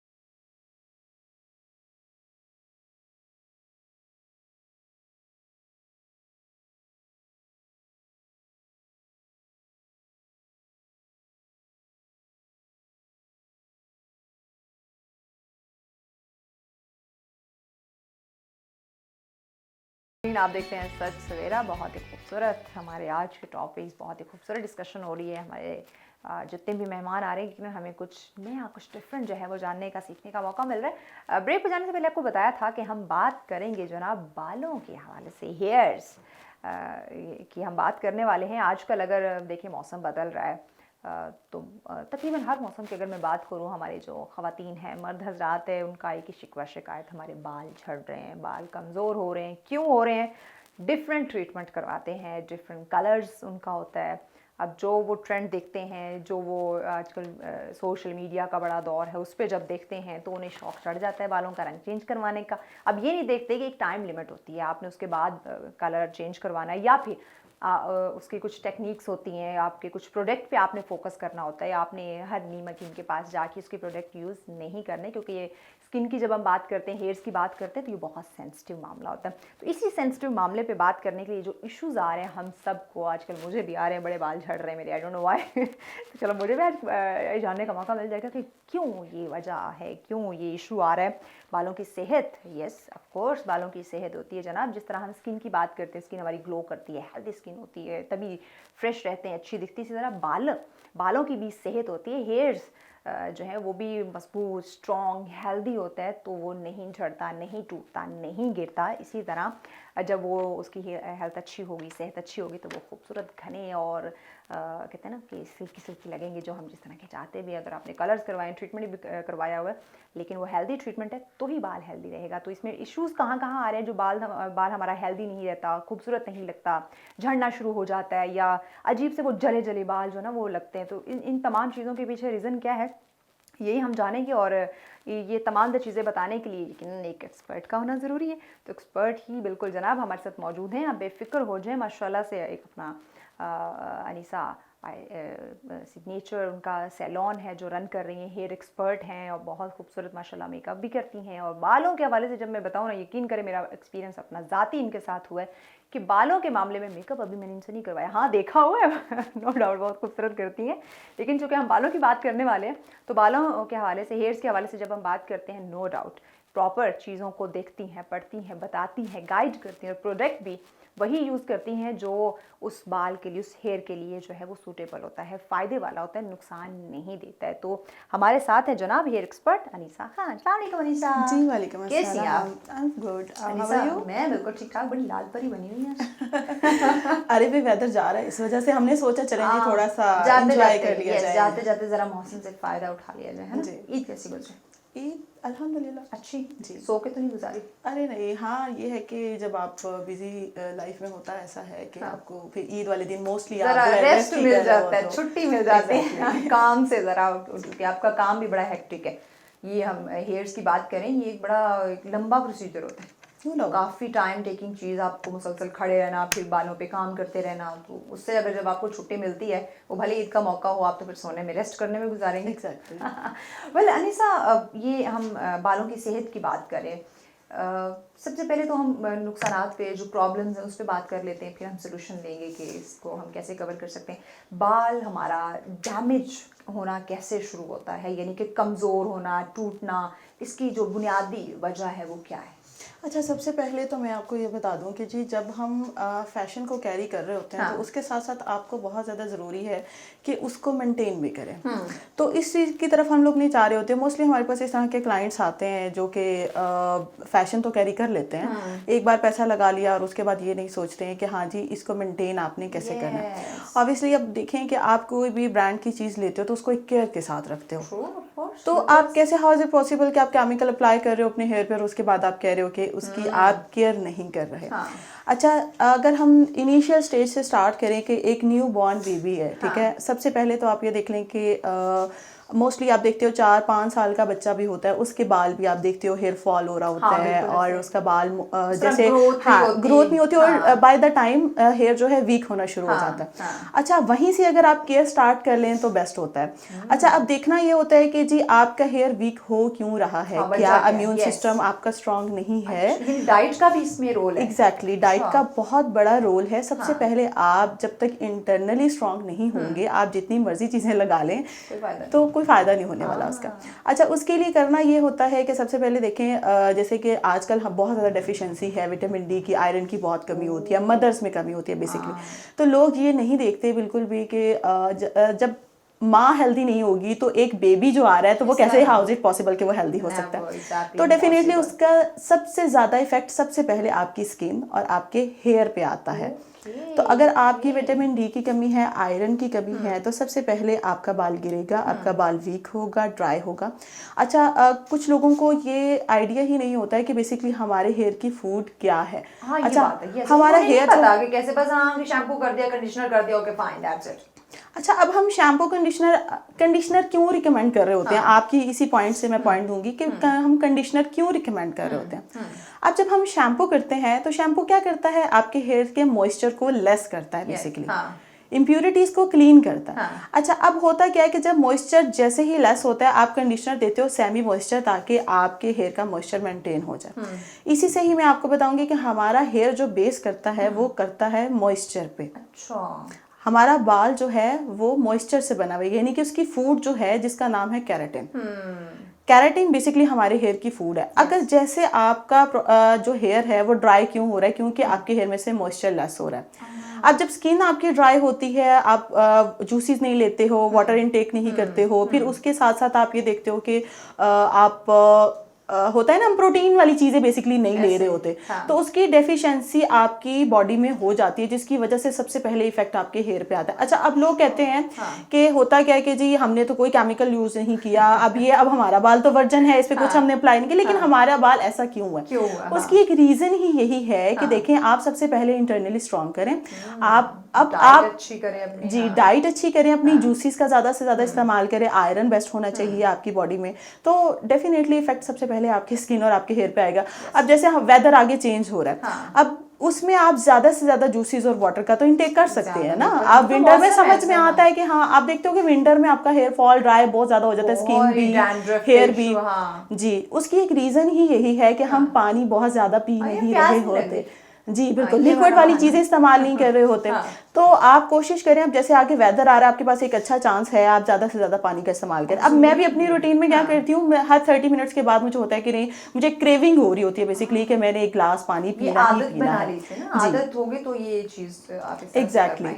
तो सबसे पहले तो आप स्टार्ट यहाँ से लें, और बाकी चीज़ें तो बहुत बाद का स्टेप है। तो इन चीज़ों को सबसे पहले फोकस करें अपने हेयर के लिए। डाइट जी, उस पर फोकस करना होगा, पानी का इंटेक ज़्यादा करें, डाइट का जो है वो ख्याल रखें। अच्छा, इसमें ये जो मैं बच्चों से, यानी बच्चियों से, छोटी एज की बच्चियों से ये मैं चीज़ स्टार्ट करती हूँ, उन्हें बड़ा आजकल शौक चढ़ा हुआ है माओं को देख के, बड़ों पे आते हैं लेकिन बच्चियों से बात क्योंकि वो एक बेबी टाइप हेयर होता है, नाजुक सेंसिटिव हेयर है, जैसे स्किन की बात करते हैं, कलर्स करवाना शुरू करती हैं, तो क्या इससे बाद में कोई इशू हो सकता है? देखिए 18 ईयर्स से पहले तो कभी भी मैं रिकमेंड नहीं करूँगी कि जो भी बच्चियाँ हैं वो पहले बहुत इस तरह की बच्चियां वो गलत करती हैं ना, करवा रही क्योंकि हैं आप ये colours। देखें फिर एक टाइम गुजर जाता है आफ्टर 30, होता क्या है, हेयर फॉल भी होगा, अब वो गंजेपन का शिकार भी होंगी, फिर उसके साइड इफेक्ट्स आएंगे कि हाँ जी हमारा तो मोस्टली आप देखते हैं यहाँ से उनका जो बाल है वो एक स्कैल्प खाली होना शुरू हो खाली, जाता ऐसे है। ही, उसकी रीजन ही यही है कि आप जब केयर ही नहीं कर रहे, आप एक टाइम ड्यूरेशन है ना, देखिए लिमिट है हर चीज़ की। आप 18 से पहले अगर आप कोई भी केमिकल प्रोसेस स्पेशली अपने हेयर पे यूज़ करेंगे तो उसका इफेक्ट डेफिनेटली आएगा। हम कभी भी रिकमेंड नहीं करते कि आप 18 से पहले कोई भी कलर, हम ना रिबॉन्ड ना कलरिंग, हम लाइक ट्रीटमेंट आप कैरी करें, ठीक है, ये जो हेल्दी ट्रीटमेंट है बालों को exactly। रिफ्रेश करने के लिए जी वो कर सकते हैं जी, और लेकिन exactly। अदर कलर्स और अदर जो प्रोडक्ट Chemical से avoid करें। केमिकल जी, जिस तरह chemical हम से बात avoid करते हैं ना करें। कि आप बेबी स्किन है तो मेकअप से अवॉइड किया जाए। अच्छा, कुछ लोगों को बहुत ज़्यादा क्रेविंग होती है, अच्छा पैशन है आपका, ठीक है, नो इशू, तो आप क्या करें, उसका एक सोल्यूशन है ना, आप चंक्स ले लें, आप लेंथ एंड एंड्स पे काम कर लें, आप रूट्स के नियर टू रूट्स काम ना करें, अच्छा, उससे अवॉइड कर सकते हैं यानी आप। अगर आपको इतना ही शौक जी। है, इतना ही आपका दिल कर रहा है तो आप रूट से नीचे नीचे जो आपकी लेंथ है उस जी। पे आप काम कर ले, कलर कर ले, जो भी आप करना चाहते हैं जी। बट रूट जो है उस पे नहीं। लेकिन हमने तो पूरे बाल जो है वो हमने गोरा बनना है, ग्रेस बनना है और हमने बालों का सत्यानाश करना ही करना है। वो ऐसा ही। उससे हमें कौन मना करेगा। इसमें मज़ीद आगे चल के बात करते हैं ये जो डिफरेंट स्पेशली मैं बात करूँगी प्रोडक्ट के हवाले से, क्योंकि बालों के साथ ये इसका बड़ा एक गहरा कनेक्शन है और जो डिफरेंट सैलून्स हैं उन पे ज़रूर मैं आपसे जानूंगी कि जो, क्योंकि देखें बाल स्किन ये एक पूरी मैं कहूँगी कि साइंस है, इसको पढ़ना पड़ता है। Exactly। आपको जब तक नहीं पता होगा कौन सा बाल किसका कैसा है, उस पर आपने क्या यूज़ करना है, कितनी क्वांटिटी यूज़ करनी है, कैसी और कितने टाइम और इन तमाम चीज़ों का जब तक नहीं पता होगा तब तक आप नहीं काम कर सकते। लेकिन बहुत सारे सैलून्स वाले क्योंकि कहते हैं कि हाँ ये हेयर का काम बड़ा एक्सपेंसिव होता है तो पैसे कमाने के लिए लोगों के बालों के साथ खेलना शुरू कर देते, तो इस पर स्पेशली मैं आपसे बात करूंगी। लेकिन ब्रेक के बाद, ब्रेक की जाने बढ़ना है तो नाज़रीन ये एक स्पेशली जो सैलून वाली है ना उनके लिए तो बड़ा तल्ख सवाल करने वाले, नाराज़ नहीं होएगा, ये मेरे आपके हम सब के फ़ायदे की बात होगी। इस ब्रेक के बाद ये हम निशा से सवाल करेंगे, सो हमारे साथ रहिएगा।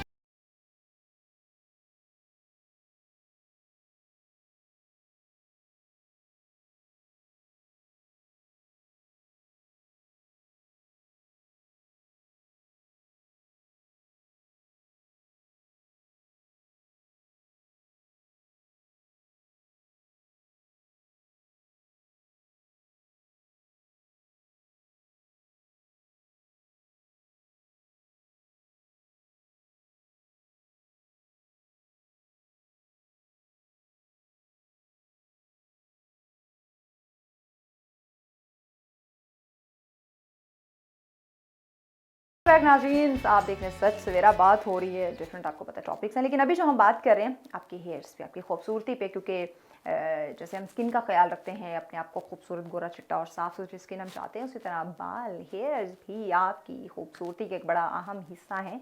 तो जब तक आप इनका ख्याल नहीं रखेंगे, चाहे वो मर्द हों या ख़वातीन हों, आप यकीनन खूबसूरत नहीं लगेंगे। फिर आप गंजेपन का शिकार हो जाएंगे, फिर आप एक्सटेंशन लगानी पड़ेगी या फिर आपको हेयर ट्रांसप्लांट जो होता है वो करवाने पड़ेंगे। तो ये दर्द तकलीफ़ बर्दाश्त करने से बेहतर है कि आप अपने बालों का ख्याल रख लें।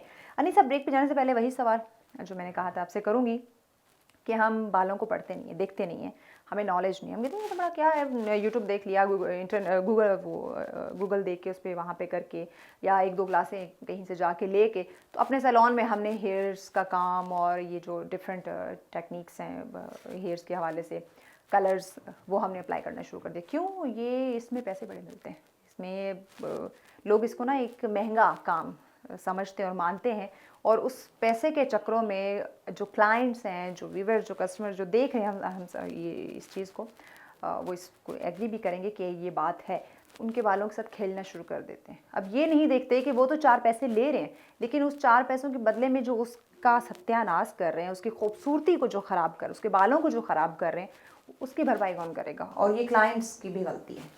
अच्छा, सबसे पहले तो मैं यहाँ पर इस चीज़ से बिल्कुल भी एग्री नहीं करूँगी, और मोस्टली जितने भी ब्यूटिशियंस हैं जो एक्सपर्ट हैं या जो हेयर का काम करती हैं, होपफुली वो भी मेरी इस बात से एग्री करेंगी कि जब हम हेयर का काम करते हैं, नो डाउट एक्सपेंसिव है, ठीक है, ये क्लाइंट के पॉइंट ऑफ व्यू से आप कह सकते हैं, लेकिन जितनी आप उसके ऊपर मेहनत कर रहे हो या जितना कॉस्टली प्रोडक्ट आप उस पर यूज़ कर रहे हो, दैट्स वाई वो इतने ज़्यादा कॉस्टली, हम लोग उसके चार्जेस जो होते हैं वो उसके अकॉर्डिंगली हम लोग चार्ज करते हैं। अब मेकअप आप कर रहे हो ना, मेकअप आप 30 मिनट्स में, 45 मिनट्स में आप आप जाता है अराउंड जो है कम एक दिन, ब्राइड हाँ, रेडी लेकिन कर लेते बालों हो। में पूरा पूरा दिन निकल जाता है। एग्जैक्टली हाँ। बालों पे आप काम कर रहे हो तो उसके लिए आपको प्रोडक्ट्स भी बहुत ज़्यादा Yes. यूज़ करते हैं आप लोग, और प्रोडक्ट है ही हेयर का कॉस्टली, Yes. दैट्स वाई जो No है doubt. इसके चार्जेस जो है उसके अकॉर्डिंगली हम लोग चार्ज करते हैं। अच्छा, सेकंड थिंग ये है कि जब तक आप किसी को नॉलेज ना हो आपको किसी भी चीज़ की, मेरा ना ये ख्याल कि आपको उस पर काम करना चाहिए।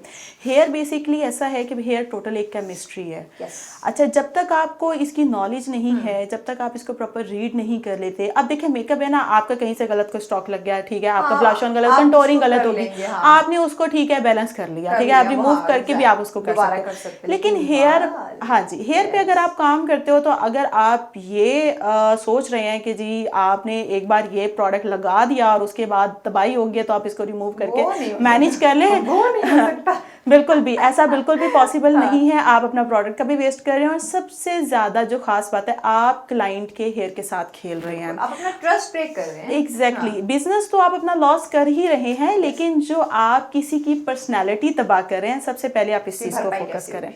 एग्जैक्टली अच्छा, सेकंड थिंग ये है कि आप जब भी हेयर का काम करें, क्योंकि टोटल फॉर्मुलेशन है, इसको प्रॉपर रीड करें, इसको पढ़ें, और जब तक आपको नॉलेज नहीं है आप काम नहीं करें। अच्छा, उन अच्छा, ये बाल कितनी किस्म का है, डिफरेंट यानी? अच्छा, अब हम क्या है, हेयर एक हमारे पास वर्जन है जिस पर अच्छा। कोई भी केमिकल नहीं एप्लीकेशन, होता, कोई भी सही। प्रोसेस नहीं हुआ हुआ ठीक होता, है। यानी कि लाइक हमारे हेयर की कुछ लेयर्स है, जैसे ठीक है। फर्स्ट लेयर है क्यूटिकल, ठीक है, क्यूटिकल आप जब तक ओपन नहीं करेंगे आप हेयर के इनर पे नहीं जा सकते। अच्छा। सेकंड लेयर पे आपको जाने के लिए, क्योंकि हम कोई भी केमिकल प्रोसेस करते हैं उसके लिए हम सेकंड लेयर पे काम कर रहे अच्छा। होते हैं, डिपॉजिटिंग बेसिकली कर रहे होते हैं। तो अगर आप कोई चीज़ हेयर के ऊपर ऊपर, अच्छा इसकी मैं एक छोटी सी आपको एग्जांपल दूंगी कि मार्केट में जितने भी बॉक्स डाइज मिल रहे हैं, डिब्बा कलर्स हाँ, जिन्हें हम कहते हैं, हाँ।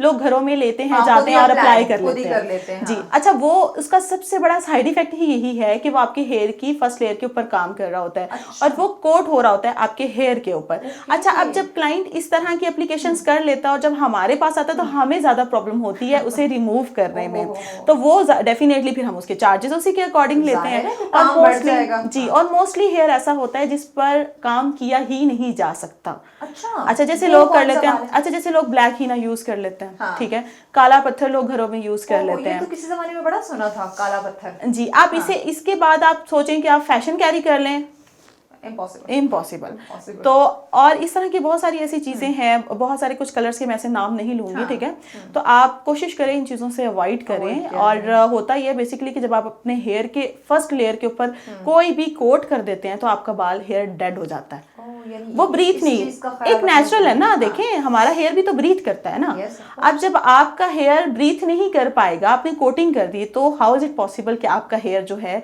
लाइव है, ठीक है। आपने कोशिश इस चीज की करनी है कि कोशिश करें ऐसी चीजों से अवॉइड करें, ठीक है। कलर आपने यूज करना है, थोड़ा पैसा लगा लें, लेकिन एक अच्छा, इससे बेहतर है मत करें, मैं तो हाँ, यही हाँ, रिकमेंड exactly, करूंगी, बेहतर है कि फिर करें जी, मत। करें मत। हाँ, इससे पहले कि आप उसका सत्यानाश कर लें, उसको फिर रिकवर करवाने के लिए ज्यादा उस पर आप मेहनत करवाएं, ज्यादा आपका बजट जाए, तो बेहतर है आप मत करें, वही अपनी वर्जन हेयर्स के साथ रहें। Exactly. उसी के साथ बस आप खेलते रहें। नेचुरल खूबसूरती तो वैसे भी नेचुरल नो ही है। डाउट, नो डाउट, नेचुरल तो नेचुरल होता है, लेकिन हम खवातीन नहीं बाज आती। अच्छा, टॉपिक पे वापस आते हैं, जैसे कि आपने मुझसे पूछा था कि जी हम प्रोडक्ट्स का यूजेज और किस तरह से हेयर पे काम करना चाहिए। रीड करना, पढ़ना एक अलग चीज़ है, हाँ। और कुछ लोगों का ये हाल होता है, क्योंकि जैसे कि मेरे पूरे पाकिस्तान में अल्हम्दुलिल्लाह स्टूडेंट्स No हैं, आप doubt, बहुत सारे no doubt, लोग मुझे माशाल्लाह, जानते हाँ, भी बिल्कुल होंगे, ऐसे, हाँ। क्योंकि डिफरेंट ब्रांड्स के साथ मैंने काम किया है, और बिल्कुल, अभी बिल्कुल ऐसे। रिसेंटली अपना मैंने भी ब्रांड लॉन्च किया है, सिग्नेचर बाय अनीसा के नाम से। I8 मरकज़ में है, आप लोग मैं रिकमेंड करूँगी डेफिनेटली। मैंने कहा भी कि मैं अनीसा के काम को जानती हूँ, इसलिए मैंने स्टार्ट में आपका इंट्रोडक्शन करवाने से पहले कहा कि इनके काम को मैंने देखा हुआ है, क्योंकि जैसे मैंने कहा ना, खवातीन बाज नहीं आती है, चाहे वो स्किन की बात करें, हेयर्स की बात करें, कपड़ों की बात करें, हम अपने आप के साथ खेलती रहती हैं। Exactly. तो मेरे बहुत सारे जानने वाले आप जैसे मेरे दोस्त हैं जिनके पास में गई, उन्होंने मेरे बालों के साथ खेला, खिलवाड़ किया, बाल मेरा रफ हो गया था। नहीं, आपने नहीं देखा, आपके पास जब मैं थी मेरा हेयर वर्जन था, इससे पहले आप देखती तो आप यकीन करें मुझे डांटती, ऐसे ऐसे फटा हुआ बाल होता, तो मुझे वही डिफरेंट उसके ऊपर प्रोडक्ट लगा के थोड़ा सा मुझे वो करना पड़ता था कि ये ज़रा स्टेबल रहें। लेकिन मैंने कहा कि अनीसा, जो आपने मेरा कलर किया था, बाल मेरा रफ नहीं हुआ। क्योंकि देखें आप जब प्रॉपर चीज़ों को मैनेज करके चल रहे हैं, कहाँ पर कौन सा प्रोडक्ट यूज़ करना है, उसकी टाइमिंग क्या है, उसकी फॉर्मुलेशन क्या है। अब ऐसा नहीं है कि मोस्टली लोग क्या करते हैं, ठीक है जी उनको पता है हाँ जी अगर ब्लीच किया जाता है, कट डाउन किया जाता है तो 40 वॉल्यूम उठा लें और ब्लीच मिक्स करें बालों पे लगा लें। ऐसा नहीं है, ऐसा नहीं है। आपको हेयर के अकॉर्डिंग चलना होता है। अगर आपके हेयर में जान ही नहीं है तो आप 40 वॉल्यूम लगा देंगे।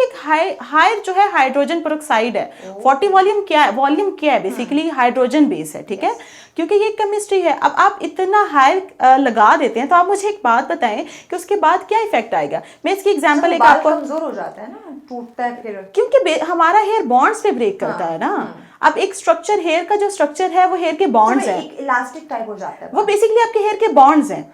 अगर आप वही ब्रेक कर देंगे तो बाल तो डेड होगा, टूटेगा, ब्रेक होगा आपका बाल। नहीं, मैं जितनी दफा कॉम करती थी वो वैसे के वैसे उलझे ही रहता था, क्योंकि आपके हेयर का बॉन्ड ब्रेक हो गया ना। अब आप उसको रिपेयर नहीं कर सकते।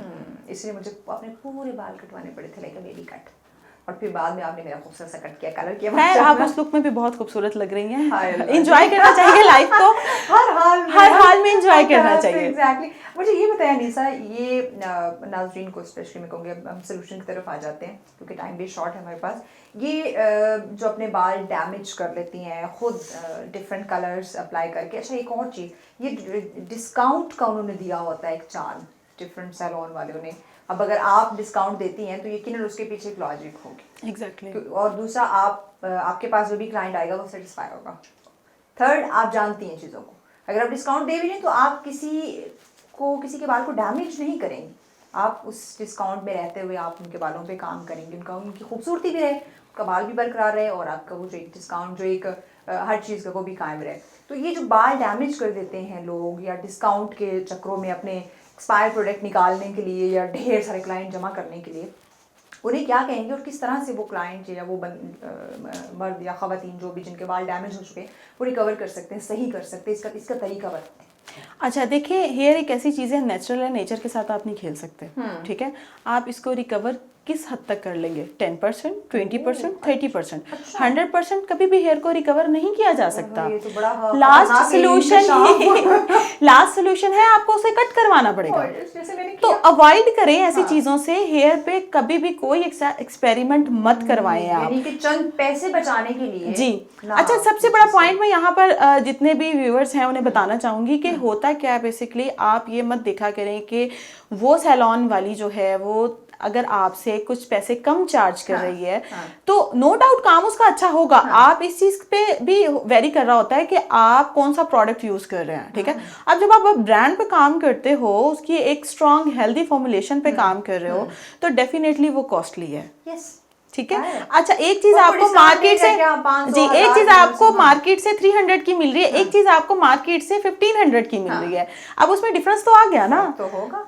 तो अब हम क्या करते हैं, मैं हमेशा यही रिकमेंड करती हूँ कि कभी भी क्वालिटी पे कॉम्प्रोमाइज मत करें। अच्छा, अब क्या है, कभी भी अपने इमेज पे, क्वालिटी पे मैंने कभी भी कॉम्प्रोमाइज नहीं किया। अपनी पर्सनालिटी पे जो भी उससे रिलेटेड चीजें हैं, मेरे ख्याल से किसी इंसान को भी, चाहे वो कम कमाने वाला है या ज्यादा कमाने वाला है, खवातीन है, मर्द है, कभी भी कॉम्प्रोमाइज नहीं करना चाहिए। Exactly. यही शख्सियत आपकी नजर आ रही होती है। Exactly. स्किन है, हेयर है, ड्रेसिंग है, आपकी पर्सनालिटी, ये मैटर करती है। पैगाम क्या देंगी नाज़रीन को? अच्छा, अगर पैगाम में देना चाहूँ तो यही कहूँगी कि सबसे पहले तो अपनी लाइफ में खुश रहना सीखें, ठीक है। और खुशी एक ऐसी नेमत है कि जो आप खरीद नहीं सकते। लाइफ में कहीं पर भी चले जाएं, आप चाहे आसमान से बातें करें, जमीन पे रहना सीखें, क्योंकि डाउन टू अर्थ रहने में जो सुकून है वो किसी में भी नहीं है। बहुत बड़ी बात, बहुत बड़ी बात। Thank you so much Anisa, आपने वक्त इतनी खूबसूरत डिस्कशन रही। लेकिन नाज़रीन, पैगाम जो अनीसा ने दिया इसी को मैं रिपीट करती हूँ, खुश रहना सीखें। जब आप खुश हो जाएंगे, खुश रहेंगे इंटरनली, जब आप खुश होंगे तो एक्सटर्नली ब्यूटी तो वैसे ही निखर के जो है वो सामने आ जाएगी। तो कभी भी जो है ना वो इस ज़मीन से ऊंचा उड़ने की कोशिश ना करें। इसी ज़मीन पे रहते हुए अपना ख्याल भी रखें, अपने इर्द गिर्द के लोगों का ख्याल भी रखें। ये पैसा क्या है, ये आपने यहीं छोड़ के चले जाना है। बस प्यार मोहब्बत बांटें, खुश इखलाक रहें। आप खुश इखलाक रहेंगे ना तो यकीनन ये जिस हम ब्यूटी की बात करें ना, आपको इसके पीछे भागने की ज़रूरत नहीं पड़ेगी। अब वैसे ही ये आपको खूबसूरत बनाए रखेगा। तो इसी के साथ मुझे इजाज़त।